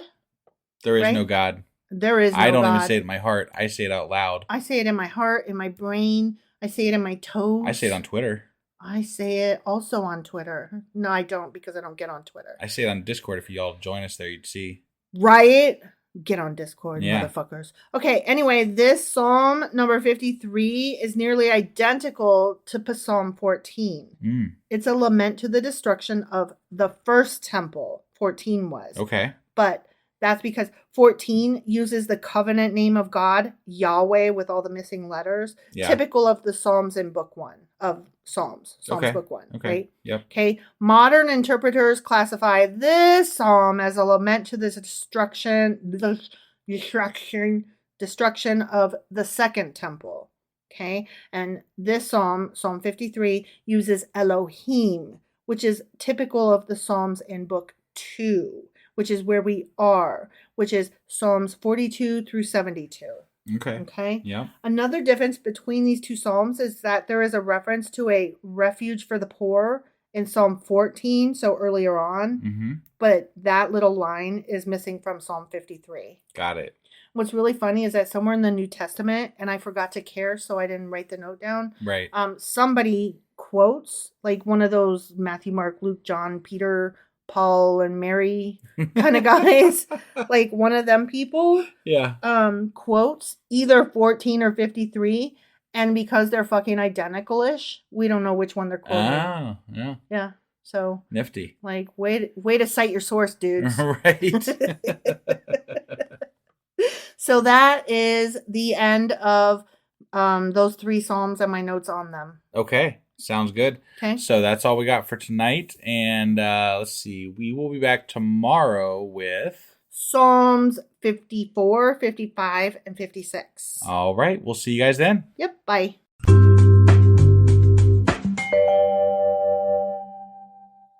Husband, Wife. do you not remember where we are because we're in Psalms? That's correct. Okay. So. I mean, it's so Psalmy? Yeah. Yeah. It's psalmish. Psalms and lots of psalms. Hymns and poems and meows. Yeah. Wait. Meow. Okay. Cat notwithstanding, today we are covering only 2 instead of 3 psalms. Oh, okay. Because the next 5 kind of go together-ish. Got it. So Okay. next one's going to be a big episode after this. No, next one will be 2, and then the one after that will be 3. Like a part 1 and part 2 of a group. All right. Okay. I gotcha. So Yeah.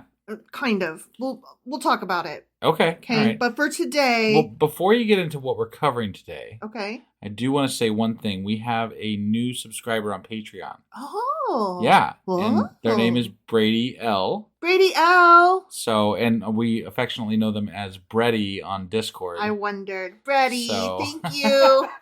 You are the best because not only do you support us, you participate on Discord, and it's the most fun. And is. I cannot believe more people are not on there on Tuesdays. I mean, I have to say, so I was very weird. I was leery about getting onto Discord, Mhm. right?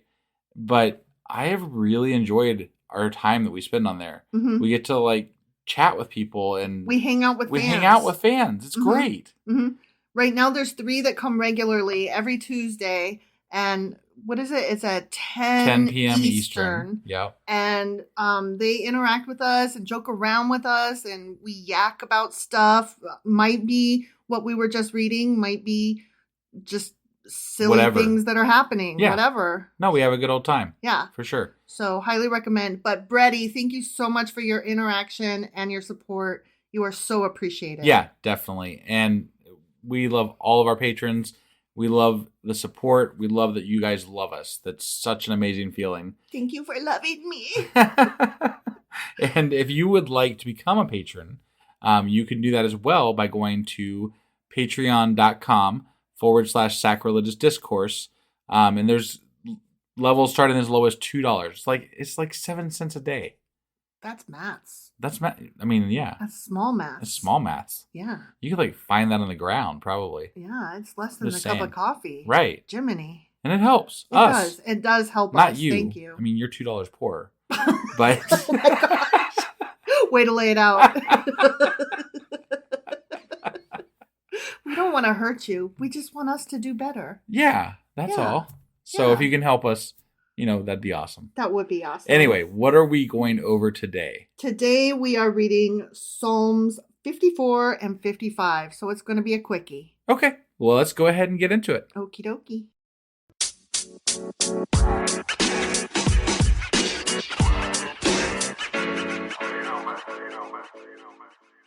All right. Psalm 54 Psalm 54. is so short. So short. Okay. Yeah.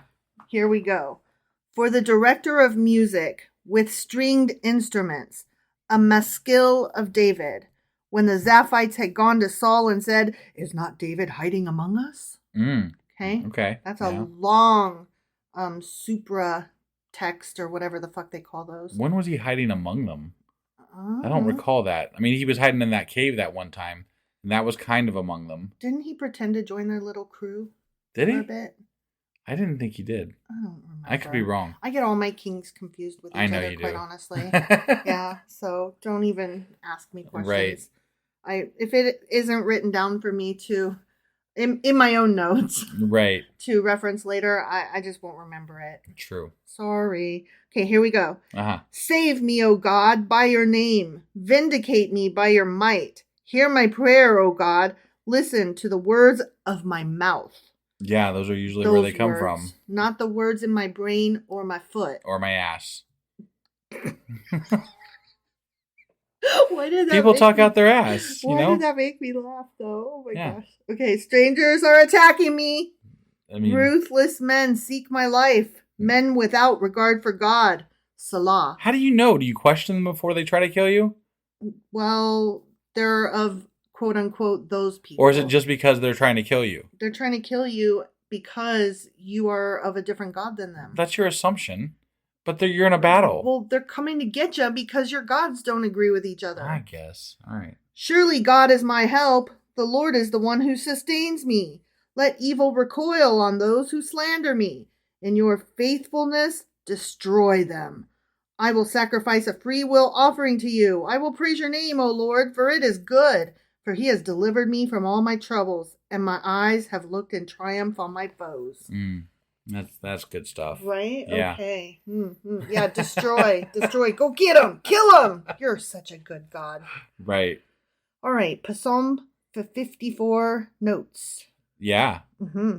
A prayer for protection from enemies. Uh-huh. Starts out, save me, O God, by thy name. Yeah. And it's written for one who finds oneself betrayed by a friend and is a prayer against false accusations. Okay. First, there's an appeal for help, followed by a description of the danger that's facing the psalmist, while he at the same time maintains his confidence in God, and he rejoices in the help he's sure he will receive, even making a vow of thanksgiving. So all that happened. Got it. And there is nothing further special that according to found in Trump, my he notes. should be saying this psalm all the time. Yeah, he should. So other people are, according to him, falsely accusing him of all kinds of shit. Do you think he knows how to pronounce psalms? No. He can't even hold a fucking Bible the right way. Yeah, that's true. So, That is true. Well, I don't know what to say about that. Not that there's a wrong way, I guess, if you're holding a Bible, you're holding a Bible. But, I mean, definitely if you're going to go for a photo op, you don't hold it upside down, right? Yeah, I think. That's just dumb. I think if you're like, I'm so godly, look at me holding this Bible. Right. That He holding tried just it a right little side hard. up. I mean, it was things like that, and when he looked at the sun, Yeah. like he's really stupid. He doesn't even try. Right. And what's more is he doesn't even have to try because stupider people. Well, it's like they love his stupid, Yeah. And he's like, oh, they love my stupid, so I'm going to be more stupid. And then he tells them straight to their faces, and you're stupid, and they just laugh and cheer. Right. I don't understand. I don't either. I could never get away with that shit. But hey, he was arrested yesterday. Was he? Yeah. I mean, not like, put in jail, but Not put in jail. they finger cuffed him. No. No. What'd they Fingerprinted do? them and processed them and arraigned them and all that kind of crap. Yeah. So How'd it good go? stuff. Was there any war or violence or anything? No, there was like 20 people showed up or something. To protest? Yeah, they were expecting 50,000. So Oh, it was wow. a 20? little bit underwhelming, Yeah. Were any congressmen or senators or whatever out there leading Not the march that against? I know of, no. Huh. Yeah. Interesting. It was very underwhelming from what I heard. That's awesome. Yeah. That makes me really fucking happy. All right. Psalm 55. Yeah. For the director of music with stringed instruments, a maskil of David. Okay. Okay. Listen to my prayer, O God. Do not ignore my plea. Hear me and answer me. My thoughts trouble me, and I am distraught at the voice of the enemy, at the stares of the wicked, for they bring down suffering upon me and revile me in their anger. My heart is in anguish within me. The terrors of death assail me. Fear and trembling have beset me. It sounds like paranoia. I mean, it does. He's talking does. about the way they look at him and the way they talk to him. I'm like, Yeah. that sounds like para-fucking-noia. Para-fucking-noia. Yeah. It sure does. Horror has overwhelmed me. I said, oh, that I had the wings of a dove. I would fly away and be at rest. I would flee far away and stay in the desert. I would hurry to my place of shelter, far from the tempest and storm. Salah. That whole bit sounded like Dorothy's song Somewhere Over the Rainbow. I was trying to think of the song When the Doves Cry. When I kept trying to doves scream. cry. Yeah, that one. But I think it sounds more like Somewhere Over the Rainbow. Sure. Yeah. I would fly away if little birdies can fly over the rainbow. Why, oh, why can't I, God? Right. That's true. Yeah. Yeah. Why? Right. Yeah. Confuse the wicked, O Lord. Confound their speech. For I see violence and strife in the city. Day and night they prowl about on its walls.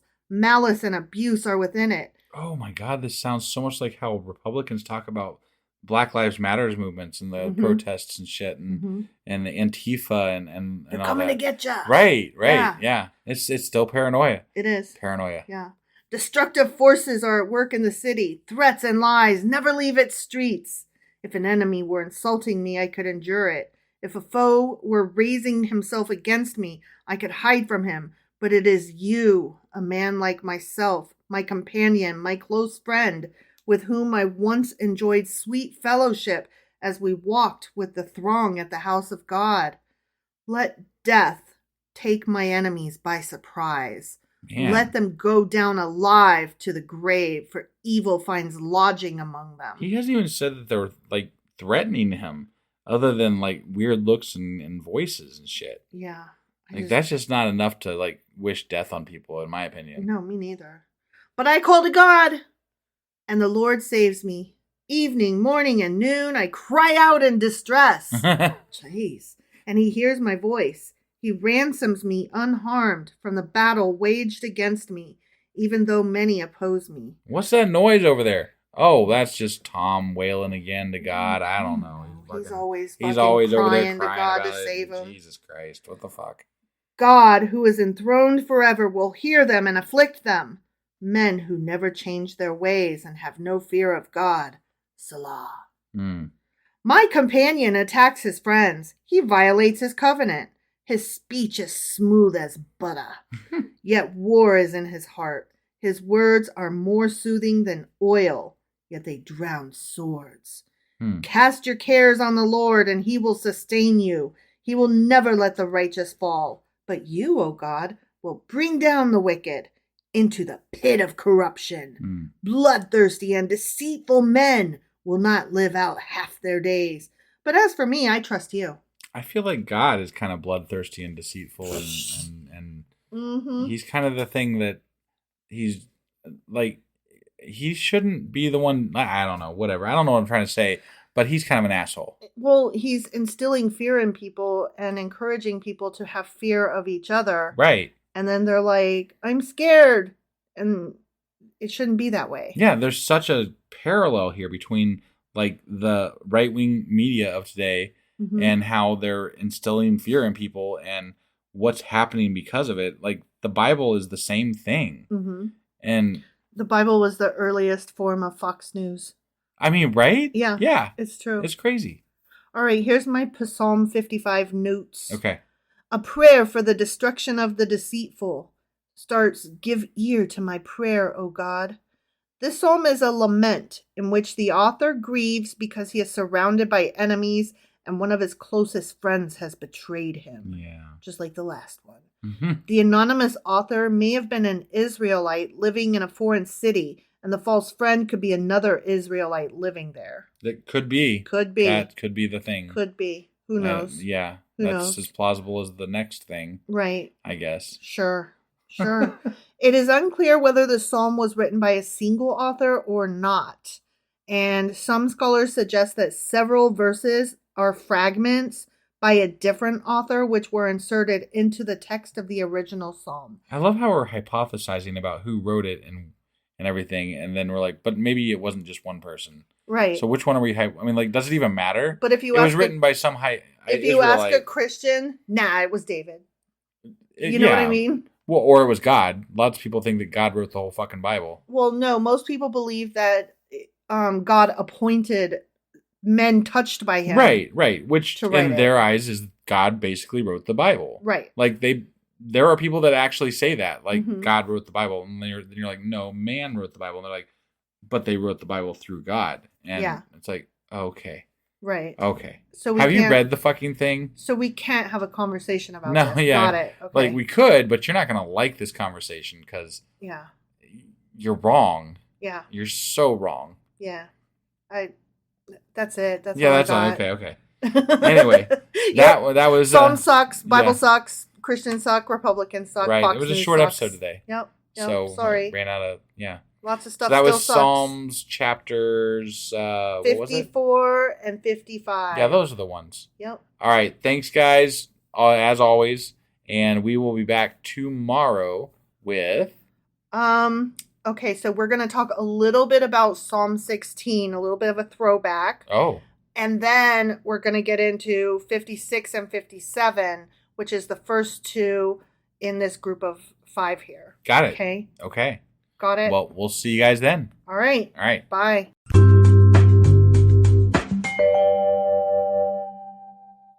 Husband, Wife! do you not remember where we are because we're in Psalms? Well, actually, I know we're in the 50s. We are in the 50s. And yesterday I got kind of pissed off because, well, God, actually. Yeah. Died, but, in Psalms. It's Mhm. Psalmy, Gaudy bullshit. Psalmy Gaudy. Yeah. And then I do remember this from yesterday. Mm-hmm. So today we're starting a series of 5, but we're only doing 2. 2.5. Because we're going 2.5. over a little old one a bit. Well, okay. But today's Friday? Today's Friday. Today's Friday. So we're going to leave everybody on a cliffhanger, huh? Oh, yeah. Yeah. Yeah, we It's are. going to be a weekend cliffhanger. Yep. Okay. I'm happy about that. Awesome. If I have to suffer, y'all got to suffer with me. So what are we going over today? Okay, so today we are doing a real quick slight review of Psalm 16 because Okay. it's one that fits in with this group. And then we are reading Psalms 56 and 57, and we're learning what ties them together. Okay. Sounds good. Let's get into this. Okie dokie.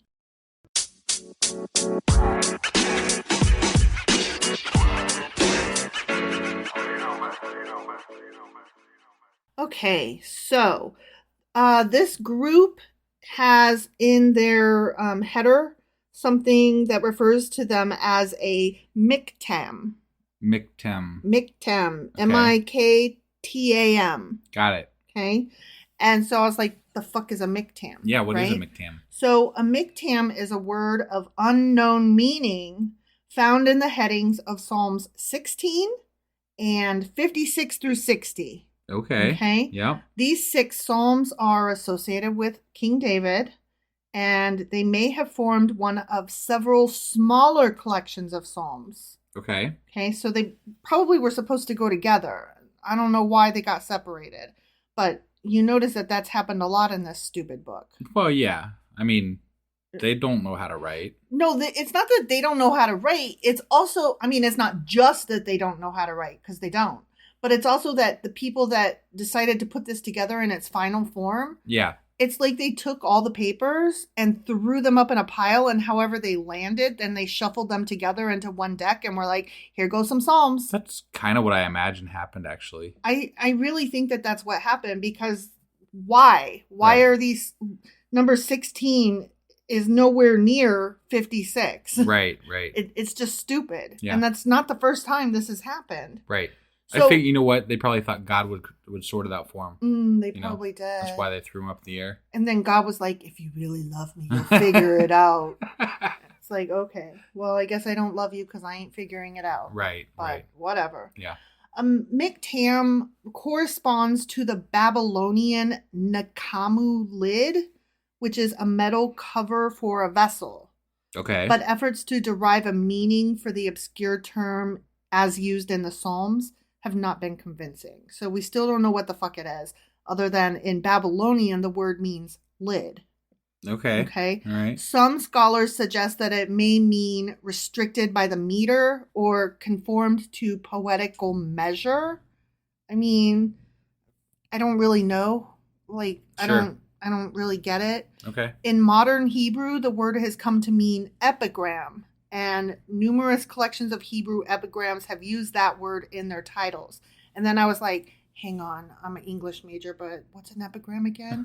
Because I get it mixed up with like epigraph and effigy and like there's all kinds of stuff. Sure. Okay. You're So an epigram is a pithy saying or remark expressing an idea in a clever and amusing way. okay. It's a short poem, especially a satirical one, having a witty or ingenious ending. Oh. So I kind of like that. Okay. And I was like, oh, we're trying to write a book, and I want to use the word miktam now, since I like the meaning of epigram. Yeah. You know. Yeah. So okay. Anyways, so the first one was Psalm 16. I'm not going to reread it. I'm just going to remind everybody that Psalm 16 was a goodly heritage that started, "Preserve me, O God, for in thee do I put my trust." And it's a psalm of faith, which that's literally what I just said. Okay. And the author most likely wrote the psalm in the Persian period, which would have been sometime after 539 BCE. Got it. Okay? Yep. So now we're going to get into what we're actually here for, which is Psalm 56. Okay. Okay? Yep. Psalm 56. For the director of music, to the tune of "A Dove on the Distant Oaks."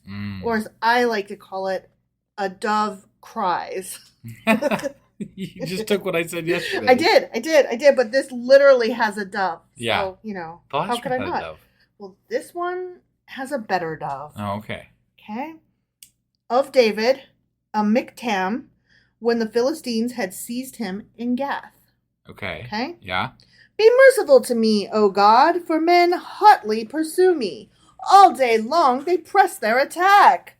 My slanderers pursue me all day long.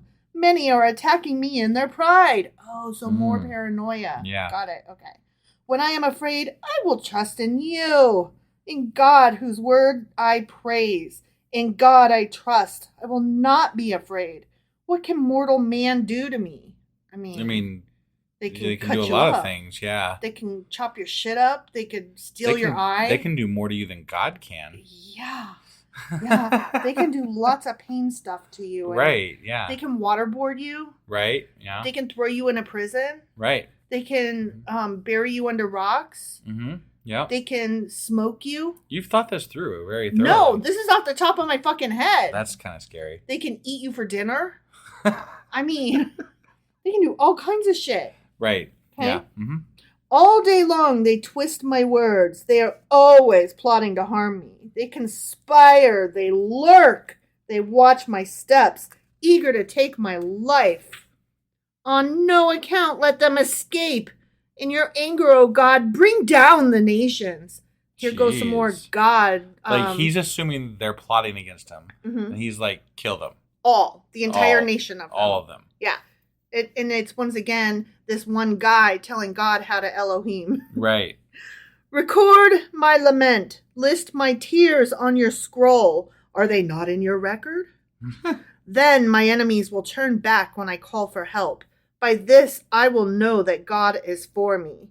So you don't really trust God. You're like, do this so that I can then trust you. Right. Yeah. Mm. Only if you do this will I then know. Right. And trust. Right. But do it, God damn it. Right. Exactly. What the fuck? In God, whose word I praise, in the Lord, whose word I praise, in God I trust, I will not be afraid. What can man do to me? I am under vows to you, O God. I will present my thank offerings to you, for you have delivered me from death and my feet from stumbling, that I may walk before God in the light of life. It's easy to live through shit and then say God helped you. Well, You know? here's the thing. I figured out that when they have these, help me, help me, help me, and then at the very end they're like, oh, you've delivered me. Right. That's not actually like them going from this is scary in the future happening and whew, I sure made it through that and now I'm glad about that thing in the past being over. Right. Like that's the way it reads, but Yeah. that's not actually what it means. Okay. What it means is, oh, I'm scared of this thing, but I do have trust in you and I know that you will fix this so that I will be able to say, oh, I'm so glad you got me through that thing that's behind me. Okay. Yeah. They skip that part, but that's what I have figured out through. They have what we're such learning. faith that they're just assuming God will help them. Yeah. It's Okay. their faith. They're showing their faith in God. Got it. Yeah. Okay. So, okay, here's my notes on Psalm 56. Very short. Okay. It's a prayer of trust, and it starts, "Be merciful unto me, O God, for man would swallow me up." This psalm may be considered representative of anyone hiding from an enemy. The psalm is a prayer for help against enemies, and it is ascribed to royal rights, meaning that it is often said during royal ceremonies. What? Because it refers to nations. Yeah. It's crushing them. Right. It's our nation crushing, like our king crushing other nations. I don't It's like bold. that. It's very bold. Yeah. It's taking what our king does, because our king is the representative of God on earth, and also the king is the representative of all the people to God, right? Right. I mean, not to me and you, of course, but as seen through these people, right? Right. So when they're saying God crush those nations, they're saying God allow our king, this leader whom we are here celebrating and we are here having our little cute ceremony, let him crush the nations in your name. Okay. So that we can say you did this, even though clearly, we were the ones that showed up. Right. So I'm glad I could make that clear for you. Yeah. Okay. Now, Psalm 57 for the director of music, to the tune of "Do Not Destroy." That sounds like awesome. Oh my God, SNL has a new skit. Not new, I guess it's been for the last year. Okay, but it's the most recent season. Okay, so that's what I mean by new. Okay. The most maybe recent last 2 seasons, whatever. Right. Called "Do Not Destroy." Okay. And it's where they do a recording that's not like live. It's not part of Saturday Night Live's live skit. Got it. It's like a pre-recorded thing that may have it may take place in the writer's room and often has like unexpected guests in it that you're like, oh, where'd those come from? Okay. So that's just funny to me that theirs is called "Do Not Destroy" and then Psalm 57 is "Do Not Destroy." Right. So I have no idea if it's related. It's not. Or well, it could very well be because they are clever like that, but then it could be entirely nothing. Nothing, because who reads this shit? Nobody. I mean, I assume that nobody on SNL would read. But they might have shit. been forced to when they were younger. That is true. So see, that's what I'm saying. It could be. I'm not saying it is. Yeah. It probably isn't, but it could be. Sure. Okay, so anyway, of David, it's a miktam. Okay, when he had fled from Saul into the cave. Yeah, the cave. This is where Saul takes a piss. I was gonna say, isn't this where David saw him pee? Yeah. Okay. Yeah. Have mercy on me, O God. Have mercy on me, because this dude is pissing. For in you, my soul takes refuge. I will take refuge in the shadow of your wings until the disaster has passed. I cry out to God Most High, to God who fulfills his purpose for me. He sends from heaven and saves me, rebuking those who hotly pursue me. God sends his love and his faithfulness. Salah. I'm in the midst of lions. I lie among ravenous beasts. Men whose teeth are spears and arrows, whose tongues are sharp swords. We've read a lot about people with sharp swords as tongues lately. Yeah. Well, I mean, this is all supposed to be poetic, right? So it only makes some sense, I guess. Nice poesy. Yeah. Be exalted, O God, above the heavens. Let your glory be over all the earth. They spread a net for my feet. I was bowed down in distress. They dug a pit in my path, but they have fallen into it themselves. Salah. My heart is steadfast, O God. My heart is steadfast. I will sing and make music. Awake, my soul. Awake, harp and lyre. I will awaken the motherfucking dawn. Okay. I will praise you, O Lord, among the nations. I will sing of you among the peoples. For great is your love, reaching to the heavens. Your faithfulness reaches to the skies. Be exalted, O God, above the heavens. Let your glory be over the earth. Okay. These are boring ones, kind of. They are. Sorry. No. I'm not trying to... It's just there's not really a whole lot to Look, I'm doing my best here. No. I mean, I get it. That's why I've been adding motherfuckers into it. Right. I was trying to find places to comment, and I'm like, I could make fun of the the poetic things they're saying again. But it's then I've it's done that old. before, and It's I'm like, old. whatever, Yeah. I don't know. It's like, it's making us be repetitive where it is repetitive, and I resent that. I mean, I feel like we're reading the same things over and over and over and over again. Yeah, It's really repetitive. God is great. God is good. Help me. Kill them. Right. Right? Yeah. I mean, that's pretty much it. Basically it. Yep. So, Psalm 57 notes. This one was a prayer for rescue from persecutors. Okay. And it starts out, be merciful unto me, O God, be merciful unto me. Yeah. I just have to say real quick, I was really disappointed there was no peeing Saul in this psalm. I know. Same. I mean, that I was really hoping that would get covered. Me too. But it didn't. It did not in any way whatsoever. This psalm refers to David when he fled from the face of Saul in the cave, recalling either the cave of Adullam from 1 Samuel verse 22 or the cave in the wilderness of En-Gedi. Remember the En-Gedis? Yeah. On the western shore of the Dead Sea, which was just 2 verses later, 1 Samuel verse 24. I forgot it happened twice. Mm-hmm. So I don't know which. Yeah, okay. But we don't know which one it was. But so, we remember right. the P. We do. See? So that was good shit. We remember the good It was stuff. good pee. It was good pee. Yeah. Not good shit. Good Right. pee. Yeah. So that's all I got for today.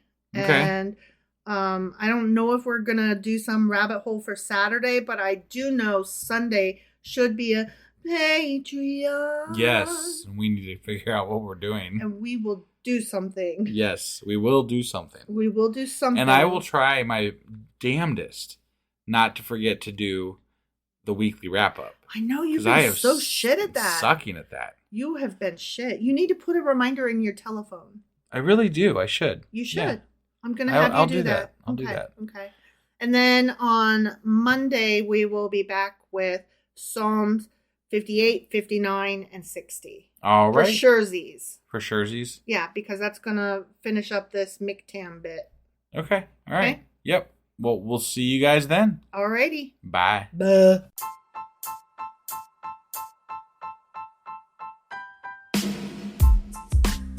Hey, wife. I guess that's the end? But husband, that's just sad. It doesn't have to be. We are on lots of social media platforms like Twitter. Our handle there is sacrilegious_D. For D's nuts. Oh my God. Stop doing that. Anyway, we're also on Facebook, Instagram, and Pinterest. There's a link to all of our social media sites at our website. Ooh, we have a website? Yeah, it's sacrilegiousdiscourse.com, where you can also find a link to our merch shop. We have a merch shop? Yep, we have podcast-themed clothing, mugs, notebooks, and more, as well as an atheist and science-themed products.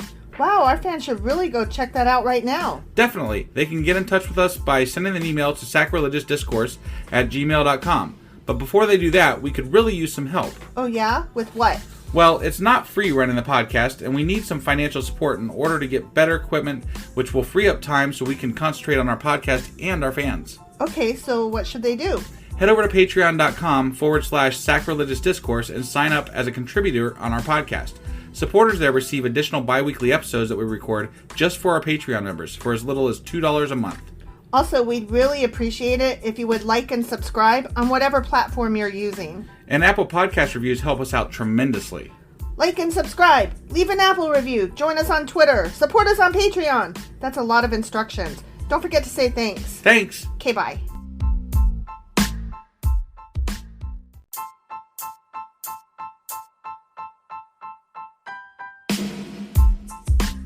Hey, wife. I guess that's the end? But husband, that's just sad. It doesn't have to be. We are on lots of social media platforms like Twitter. Our handle there is sacrilegious_D. For D's nuts. Oh my God. Stop doing that. Anyway, we're also on Facebook, Instagram, and Pinterest. There's a link to all of our social media sites at our website. Ooh, we have a website? Yeah, it's sacrilegiousdiscourse.com, where you can also find a link to our merch shop. We have a merch shop? Yep, we have podcast-themed clothing, mugs, notebooks, and more, as well as an atheist and science-themed products. Wow, our fans should really go check that out right now. Definitely. They can get in touch with us by sending an email to sacrilegiousdiscourse@gmail.com. But before they do that, we could really use some help. Oh yeah? With what? Well, it's not free running the podcast, and we need some financial support in order to get better equipment, which will free up time so we can concentrate on our podcast and our fans. Okay, so what should they do? Head over to patreon.com/sacrilegiousdiscourse and sign up as a contributor on our podcast.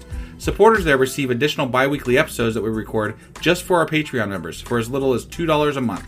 Also, we'd really appreciate it if you would like and subscribe on whatever platform you're using. And Apple Podcast reviews help us out tremendously. Like and subscribe, leave an Apple review, join us on Twitter, support us on Patreon. That's a lot of instructions. Don't forget to say thanks. Thanks. Okay, bye.